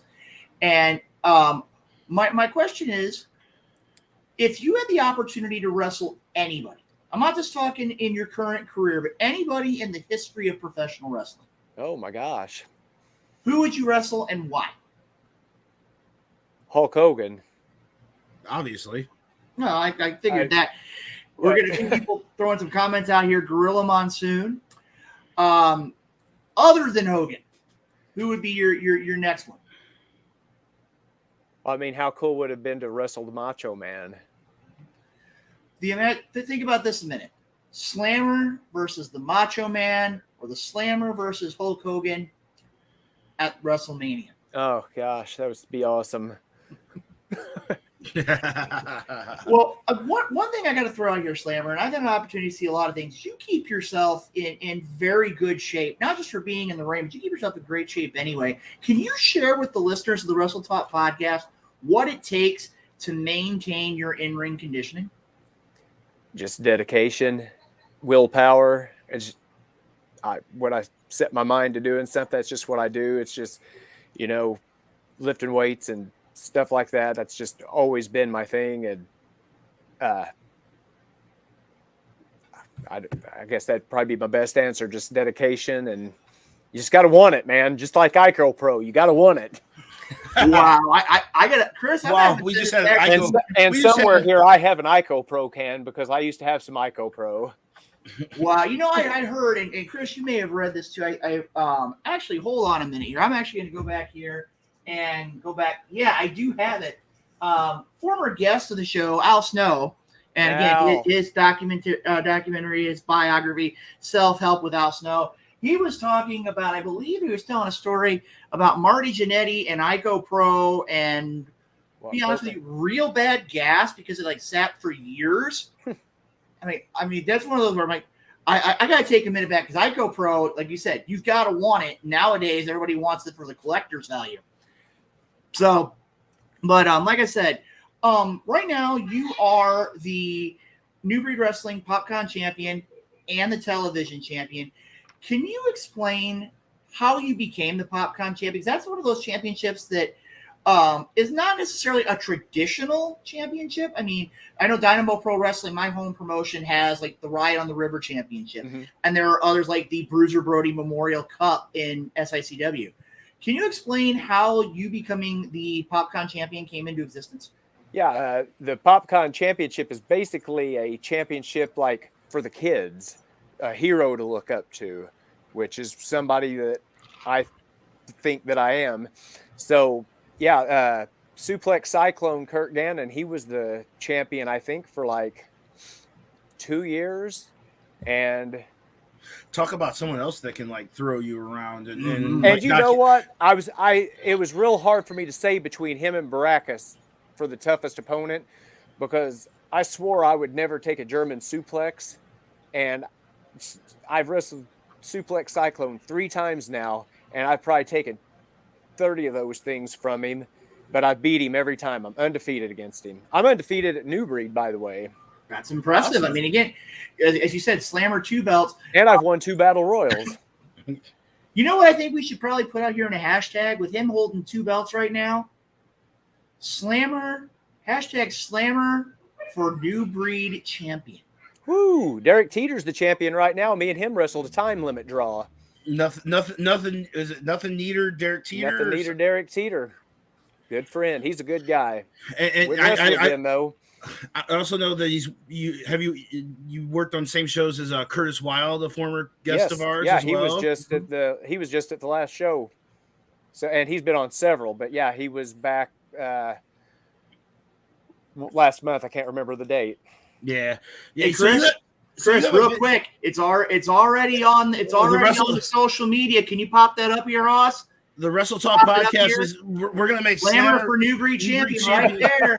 We had to make sure we put it up there. Our great media department making sure that we get that hashtag up there, Slammer for New Breed champion, right here on episode 390. We can make it happen, Slammer. We really can. I bet they're probably paying attention, and now I've probably got Derek's attention. So you're going to be at CC. We're going to break off a New Breed for a second. You're going to be at CCW Homecoming 2022, and you're going to be part of a big 8-man tag team match. What's it like? Me personally, I'm a ring announcer. I've reffed before. I've never wrestled. So what is it? What is the difference between going into a show knowing that you're working a singles match, or you're going to be part of an 8-man tag. What is the like, even a 6-man tag? So something different. What's the theory going into it? There's a whole lot going on in 8-man tag team matches. It's up to 3. It's moving. It's moving. Let's go ahead and fill that chat stream. Let's go ahead and fill it up. Yeah. Slammer for New Breed Champion. Slammer for champ. Maybe Derek Teeter's Slammer 3 belts. Derek Teeter's They got some tag team belts too. I might as well win those while I'm at it too, right? Well, Then I mean, it's going to be Slammer and Ben Trust having all the gold. right? Benjamin Trust winning all the titles up here in the St. Louis area, so he's got Benjamin Trust got a chance to win a 4th belt here in a couple of weeks. So, I mean, He's one up on me. but no, just working for CCW and New Breed. Is there any difference between the two companies, or is it all like pretty similar? Yeah, they're same but different. I can't really explain. I would say New Breed, I would say, is more traditionally like old school type. Mm-hmm. I would say CCW would be a little more modern day type, a little more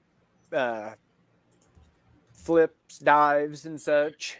Not that doesn't happen at New Breed, but right, you know what I'm saying? Right, just not as frequently. They're more, But here in the St. Louis area, you work for MMWA. Is there someone in MMWA that you're really looking forward to maybe locking horns with, like maybe a Ricky Cruz? Or I would love that. Or Mephisto, or any of the Dragons Guild people. So I mean, it's funny that you say that, because I always see people put their lists out of people they want to wrestle, and I was trying to think of who would I want to wrestle, and I thought number 1, everybody. Why limit yourself to certain people? Yeah, right. But I would like to get my hands back on Cayman, and if a coffin was involved, I think that'd be pretty cool too. Are you laying out a challenge here on the Wrestle Talk podcast to Cayman for a coffin match? He kind of started it, and I've got some unfinished business with him. I think if I could put him in his box and shut him in it might end the feud. Are those behind you? Those are your new boots that you were talking about? That's the new boots that came in threatened that you have a box to throw you in. So yep. I don't know, Luke. Are we going to start something here on the Wrestle Talk podcast about Cayman versus Slammer in a coffin match? Well, Chris, we've already started it's going. It's trending on our social media. Slammer for New Breed Champion. Who knows? I mean, Cayman's one of those individuals, and I'm going to tell you, I've known Cayman for a long time. Cayman has always been really kind of a creepy guy. And I'm going to tell you right now, with all the things that he brings to the table, I mean, when he's hanging out with the Butcher, Damian Blade, I know that he's had Abigail alongside of him. He's had coffin matches. He's had countless matches. And every time he has just been such a creepy guy. He is creepy. And, I mean, that's one of those things there, Slammer. I mean, again, being a former wrestler, being in the ring for several years, I got to tell you, I would be nervous trying to kind of, and again, not actually picking a fight with him, but I mean, again, before you would accept that kind of a challenge, I'd recommend to talk to people like Shaft at MMWA. Talk to some other wrestlers, because there have been some wrestlers who've wrestled in coffin matches, casket matches, however you want to call it, and they really haven't been the same since competing against him. I'm willing to take that chance, because Slammer fears no man. Well, you've never felt the having to interview the Butcher and Cayman at the same time, and they're both just looking at you like. I'm always around that pig man up there at MMWA and getting a little too close to him, but he shies away when he gets close to me. I could tell he doesn't want none either. Yeah, so I mean, it's awesome. MMW, the Broadway Athletic Club, that's just a whole other experience. If you haven't in St. Louis, if you haven't experienced it, they apparently didn't have any tickets at the door that night. So the last month when I wrestled, it was CJ last month. The month before, I wrestled Wyatt Tresh up there, and there was over, I think, 450 people packed in there, and it was insane. It's loud and crazy. And people drinking beer and just having a good time on a Saturday night in St. Louis. So I mean, could you see yourself wrestling Benjamin Trust for the MMWA title? Sure. Would he go? Would he escape with his belt, or would you become Slammer 3 belts? Oh, I'd definitely become Slammer 3 belts. So well, it looks like MMWA. But we're friends. Hey, I'm friends with you. I'm not pushing a challenge there. But I mean, I would be happy to challenge him for the belt if the opportunity arose. Yeah. So I recently just saw a video of Cayman. Cayman posted something on the MMWA site about how he felt that Butcher was screwed over the weekend, and he mentioned you in the video by saying it was nice of Slammer to stay out of everything, because apparently they thought everything was against him. Did you have any wanting to get involved in that mess that was at the end of the MMWA show, or are you just like, no, I'm good. Just you guys take care of your stuff? You know what? I was just there trying to enjoy the event in the crowd. And I saw a whole bunch of fans come up to you and get pictures and autographs and stuff like that. So people know you in this area now. They're starting to they're pretty familiar now. Yeah, it's pretty cool. Yeah, and is there nothing better than an independent show than to have like those kind of kids come up to you and think that you're like the ultimate hero and the best, and buying your shirts and buying your headbands, and I love it. Yeah. So I like just being just a normal day, just being out and about, and somebody sees me and wants to get a picture, or say hi, or it's pretty neat. Well, Chris, I'm going to jump in here real quick because Slammer, you kind of brought up something here, and it is cool when you get to see somebody that knows you from your time inside the squared circle. But I got to ask you, you've been around professional wrestling now for several years. What is the strangest experience you've ever had in your wrestling career? Strangest experience? Strangest experience. I can't think if I've had one. Or maybe where were you like the least place that maybe you would think you would be recognized that you were recognized at? Oh, you just out in public or whatever? Just out in public, yes. Oh, just like we was just down at the Royal Rumble back in January, and the amount of people that just were popping up saying, "What's up, Slammer?" Or we was standing in line to go inside, and the car driving down the street started hollering, "Hey, Slammer!" That was pretty cool. Well, I gotta tell you, I will tell you something crazy. Me and Heather, my wife, we was down in Florida at Clearwater Beach back in October, and we was just down. It was early in the morning, and we were just taking some pictures. And I had my PopCon championship with me, and we had a random guy come up and he goes, "Hey, I want to get a picture with him. He's a wrestler, right?" And my wife's like, "Yeah, he sure is," and wanted to have a picture with me. Just some random guy just walking down the beach. Well, I don't have to say I was a DJ for a long time at a country bar here in the St. Louis area, and I went on vacation to Las Vegas, and I was walking down the strip one random night, and they're like, "Hey, it's Big Sexy." I'm like, "I'm sorry, what?" I'm like, "Are they talking to me?" And it was really someone that was coming to Wild Country and was on vacation in Vegas at the same time. I was like, "Well, this will never happen again." So I was just reminded of we was at Epcot down at Disney, and we were standing in line for Spaceship Earth, and I got a message on Facebook from a guy, and he goes, "Hey, I just seen you at Spaceship Earth." I said, "That's Slammer the wrestler." So there we go. Epcot at Disney, Spaceship Earth. you just never know. And our co-host and great person Renee Martinez is excited about your to finally talk about your collection of figures, because he mentioned that the first time when we had a little bit of technical gremlins. So, but he was like, we need to ask him about his collection, and that's just. It's a beautiful collection of wrestling figures, wrestling memorabilia. You know, Chris, I gotta share this. I don't think I've ever told you this. I don't think I've really told other than probably my wife. I don't think everybody has ever heard this story. My weirdest experience, and I've been around pro wrestling now for almost 35 years. I've been around since I was a little kid. I remember I had probably been married maybe 2-3 years. And I can tell you that I actually got the opportunity to sign an autograph in my hometown while grocery shopping in Walmart. I had a fan bring up their shopping list in their notebook and wanted my autograph, and I signed an autograph in my hometown in the middle of the frozen food section in a Walmart. That's awesome. That's kind of awesome. I'm not gonna lie. I think that's great. That's pretty awesome. Were you wearing any kind of wrestling memorabilia, or you were just in like plain clothes? I was just comfortable. I was going grocery shopping, man. I was wanting to have dinner. Yeah. It just happened that's what it is. I got to tell you, though, my personal opinion, and Chris, you and I have talked a lot, but Slammer, having somebody identify you at Epcot, now that's got, or at Disney World, that's got to be cool. I mean, there's, I don't know what the attendance of people is at Epcot, but there's a lot of people there at the front getting onto Spaceship Earth. I mean, thousands of people. So it was pretty neat to get recognized. Well, you know something, Slammer?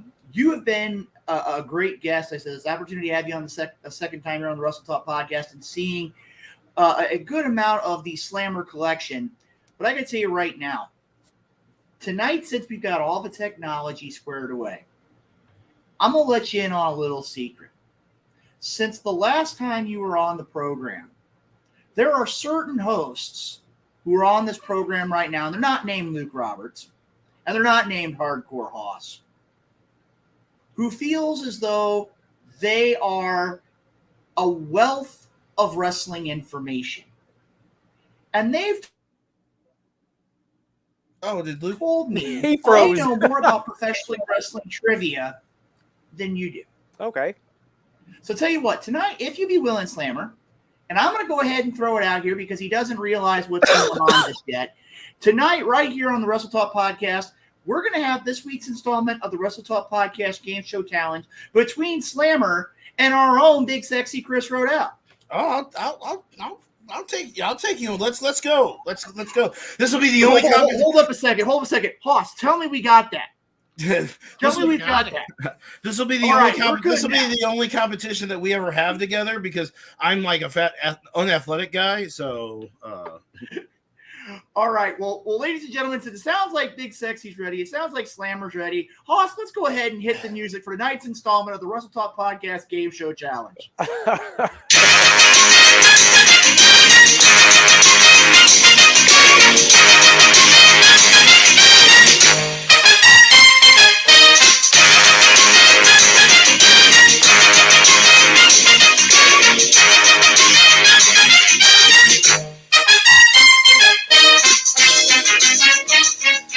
All right, ladies and gentlemen. I was told to roll up my sleeves by Renee. Okay, once again, welcome to tonight's installment of the world famous Wrestle Talk Podcast Game Show Challenge. Tonight's contest is scheduled for the best 2 out of 3 falls between the Wrestle Talk Podcast own Chris Rodell and Slammer. Now, gentlemen, in a few moments, what I'm going to do is I'm going to give you information about 3 professional wrestlers. Okay. All 3 of these wrestlers are former champions. Okay. All 3 of these wrestlers are going to be under tonight's category for the Wrestle Talk Podcast Game Show Challenge of WCW champions. Oh, boy. Okay. Slammer's got a ton of WWF figures. Chris, you said that you know your WCW. So what I'm going to do is I'm going to give you information about 3 professional wrestlers that have been WCW champions. When you think you know who it is, shout out your answer. Okay. Hardcore Hoss, you're going to be the judge this evening. It's the best 2 out of 3 falls. At this point, Slammer, are you ready? I'm as ready as I think I'll ever be. All right. Brother. Chris Rodell, are you ready? I'm ready. Let's do it. Let's go. All right, here we go. Question number 1. This individual is officially recognized as the first WCW champion and was champion until he left to take the big gold belt to WWF? Name him. Ric Flair. Ladies and gentlemen, first fall tonight goes to Slammer. It was the Nature Boy, Ric Flair. Now, at this point, gentlemen, it is now time for question number 2. Was I supposed to buzz in, or was I just supposed to yell? No, you can shout it out. You're good. You're good. You got it all taken care of. You did right. Hosts don't do very well at this challenge. Let's be honest with you. Hosts don't do very well at this challenge. Well, I got that. That one was an easy one. I don't. All right, here we go, gentlemen. Question number 2. This former WCW champion was the first man to hold the WCW championship twice. In addition to a wide list of accomplishments across the world, he was recently enshrined in the WWE Sting. Hall of Fame. Name him. Sting. Incorrect. Was it Vader? Second fall goes to Slammer. Big Van Vader. Now, Chris, we got to have a discussion here. We've been friends a long time. We've known each other for what, 25 years? Yeah. All right with about on and off for about that long. You are aware that you're one question away from getting swept. I understand. And the last person to get swept, if I'm not mistaken, was Joe Lance. Right. I don't want to be in the same. I'm sure Dick Douglas has swept at times. So at this point, and thank you, Renee, making sure that we have that, and we have the Vader sign up there in the process. Slammer, are you ready for question number 3? Let's do it. Chris, are you ready for question number 3? Sure, why not? Why not just get beat completely tonight? So all right. Well, here is our third and final question. This individual was, in the eyes of many, to be the first official WCW champion. He wound up winning his championship from Barry Windham upon Ric Flair's. Hold on, I heard somebody. Lex Luger. Ladies and gentlemen, Rodell comes through. He wins the third fall. However, Rodell, Slammer did win the first 2 falls. So, ladies and gentlemen, the winner of tonight's world-famous Wrestle Talk Podcast Game Show Challenge is Slammer. Hardcore Hoss, hit that victory music for Mr. Slammer. All I do is win, no matter what. Got money on my mind, I can never get enough. And every time I step up in the building, everybody hands go up. And they stay there, and they say yeah, and they say there. All right, ladies and gentlemen, you saw it right here. 2 falls to 1. Slammer wins this week's installment of the world-famous Wrestle Talk Podcast Game Show Challenge.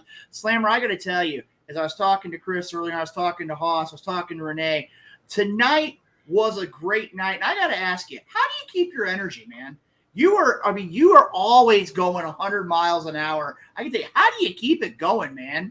That's just me. I'm just wound up. It's just how I've always been. It's not the Bang Energies. It's not the pre-workouts. It's just me. It's just you. High energy, man. So as we always ask everybody to do, shout out all your. So I know you're a Collar Noble guy. You're also on Pro Wrestling Tees. Yes. So get some of that great Slammer merchandise. Shout out all of your social media information. That way everyone can follow you. Social media, Chris Slammer on Facebook. I got a fan page, Slammer, at Max Gym, MACSGYM on Twitter. I'm Chris_Slammer on Instagram. I think Snapchat's Max Gym. I think it's at Slammermania on TikTok. I put some videos on there for wrestling. YouTube, I think it's just under Chris McFarland. Go buy a shirt at Collar and Elbow and use the code Chris Slammer, all capital letters, and save 10% off of your order. Go to prowrestlingtees.com/slammer and you get the black with gold or black with yellow Slammer logo. I got a store at Mouthpiece Studios. Get all kinds of Slammer merch there, bandanas, shirts, everything. Or even better, come see me wrestle live, and I have my merch table set up, and you could get shirts, bandanas, sunglasses, rubber bracelets, autographed pictures. Get a picture with me. And I will admit, even if he's not on the show and he's just in the crowd, if you come up to him, he's gonna take a picture with you. So I mean, he's a man. He is a man of the. I will not deny a picture. So I'm the people's champ. Haha. Well, Slammer, it has been an absolute honor and a privilege to have you on the show. I'm glad we were able to fix all our technical difficulties from our first visit. So, just want to say welcome to the Wrestle Talk podcast family. I know Renee is genuinely excited about your wrestling memorabilia collection. So we hope to have you on again soon. Sometime, and we'll talk more about your collection, all your matches, and everything. Slammer, thanks for being here tonight. No, thanks for having me, guys. I'm glad it all worked out this time. All right, we'll talk to you. We'll talk to you soon. I'll probably see you at MMWA in a couple weeks. So, I think that I won't be at the next one, but hopefully soon after that. Awesome. Well, when next time I see you, I'm gonna come up and shake your hand for thank you for coming on. So, you got it. All right, man. Thanks, Slammer. Thanks, guys. Thanks for having me on. Appreciate it. Thank you very much, Slammer. And like I said, we got Slammer right here on the Wrestle Talk podcast as part of hour 2. Guys, I got to tell you, how does that man keep going? He's just going and going and going. We're now in overtime here on the program. For those that are familiar with the Wrestle Talk podcast. Alert the networks. We're going a little bit long. That is true. Like I said, most of the networks usually give that 5 to 7 minute window as far as time goes, and we're right on schedule here. I got to tell you guys, tonight was a great night. I mean, again, we had Playboy HH. We had Slammer on the program. You know something, Chris? You and I have known each other for many years. We got to say this. The man behind the microphones, the man behind all the audio, making everything work up behind the boards. I think we need to give, and again, I think the fans of the Wrestle Talk podcast are going to be there. Let's give Haas that standing ovation that he deserves for all of his hard work each and every week behind the boards. And he does a great job. Haas is an unsung hero of the Wrestle Talk podcast. So I sometimes I don't think we would be where we are without Haas. So I just want to shout out to you every week, Haas. You do a great job. So now I got to agree with you, man. Haas, he knows exactly what's up. He takes care of everything. He is the technology wizard. He knows exactly what's going on. And again, he can also represent that great WDWA hat that's behind him.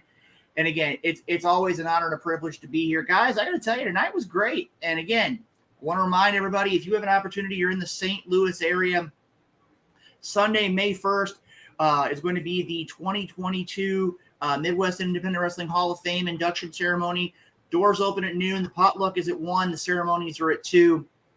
As you heard earlier, Pimpin' Al Blundy, posthumous award. Izzy Blackwell, another posthumous award winner, along with Judge Chipster, Xavier Frost, the Lumberjacks, and Carl Lauer. It's going to be a great afternoon as we induct. But you know what? But you know what? We would be remiss if we didn't mention one more time. We got the great sponsors of the Wrestle Talk podcast. So yes, sir. Let's go ahead and go through that one more time. Yeah, let's throw that up there. We'll get through these. With like Everything Combat, Kincaid Arcade, Esports Bar KC, Interstate 70 Sports Media, Royal Mills Transportation, Painter's Dream Production. They take care of our website. Rathbun Engraving with those great Wrestle Talk podcast mugs. Me Fiesta KC Party Rentals, Nobleman's Barber Lounge, Ask for Pete the Barber, and the greatest wrestling company out there, the FWWC. Hoss, throw out that mug one more time. You get this beautiful engraved mug, $20. Reach out to Renee, Luke, Haas, get you that mug ordered from Rathbun Engraving. You get your name on it, and it makes anything you put in there 17.5% better. That is true. And like I said, we're going to have a couple more great guests from the Midwest Independent Wrestling Hall of Fame here in the next couple of weeks. And again, as you're talking about Renee, all former guests of the program as well. And I can tell you right now, guys, Renee and I have been talking for the last several days, and I'm going to kind of give you kind of a little bit of info. I can't give you all the specifics yet, but it is all but sealed. We're going to be hopefully going to be able to put the ink to paper in the next few days. with a major announcement for the Wrestle Talk podcast. Yeah, you heard me right. The Wrestle Talk podcast in the upcoming weeks, as we get closer and closer to episode 400, we are getting real close to another landmark event taking place for the Wrestle Talk podcast. And again, once we're able to formally announce it, it's going to be a great time. Gentlemen, we're 10 episodes away. We're 10. 10 from 400. Yeah, 10 from 400. And Haas, how many episodes are we away? 10. And actually, I also know that was the 10th time I did that tonight here. So, ladies and gentlemen, again, it was an honor and privilege to be a part of the Wrestle Talk podcast. Tune in next week. We're going to have a couple great guests. As a reminder, too, make sure to share our program throughout all forms of social media. You can check us out on YouTube. Make it a point, WrestleTalkPodcast.com. If you have suggestions for guests, make it a point to send us a message on social media. Send us a message to take care of what's going on. Again, we'll try to do everything we can to get guests. You've heard in the past, we've had wrestlers from MLW. We've had wrestlers from WOW. We've had wrestlers from Ring of Honor. You name it. They've all had the opportunity to stop on by the Wrestle Talk podcast, and we're going to make sure that we get a lot more things taken care of here in the weeks and months to come. Guys, any final thoughts? I'm done. I think I've said my piece for tonight. I'm good. We'll do this again. We'll see us again next week. I mean, it'll be should be Renee and the Dick Douglas guy. But anyway, don't hold that against us. That is true. Like I said, Hoss, you got any final thoughts tonight? Just one reminder, please, when you send names, don't send names like Hulk Hogan, The Rock. Be realistic with it, would you? Well, like I said, I couldn't agree with you more, Hoss, but you know what? We've had a lot of people. I mean, again, you saw the name up here tonight, Randy Mulkey. A lot of people don't know Randy Mulkey, but I'm going to tell you right now, Randy Mulkey was part of one of the most well-known tag teams back in the 80s. And again, having that name pop up tonight was great. Got to see a lot of great names like former guests like the Lumberjacks, Douglas O'Shea, Jeremy Lightfoot, Herb Simmons, among others. A lot of great former guests have been on the program. Guys, I got to tell you, we went into overtime, but I know the viewers of the Wrestle Talk podcast enjoy just like we did. Everybody, we're going to go ahead and sign off for this week. Make it a point to tune in next Tuesday night with the Wrestle Talk podcast. And also, just to make sure, if you want to be a part of the Fantasy Wrestling Worldwide chapter, it's on Thursday evening, 7:30. Am I correct, Ross? 7:30 p.m. on Thursday nights. Check them out. They're going to have a lot of great stuff going on. For Luke Roberts, Chris Rodell, and the MVP of the Wrestle Talk podcast, Hardcore Hoss, we'll see you back here next Tuesday night, 7 p.m. Central, 8 p.m. on the East Coast for the Wrestle Talk podcast. See you next week. Awesome. For those of you who want to win that title, tune in next week and check with the Night Owl. He'll be the one judging the comments there. So check with him, and he'll let you know who won. All right, awesome. Hoss, let's get that music going. We'll see everybody next Tuesday night.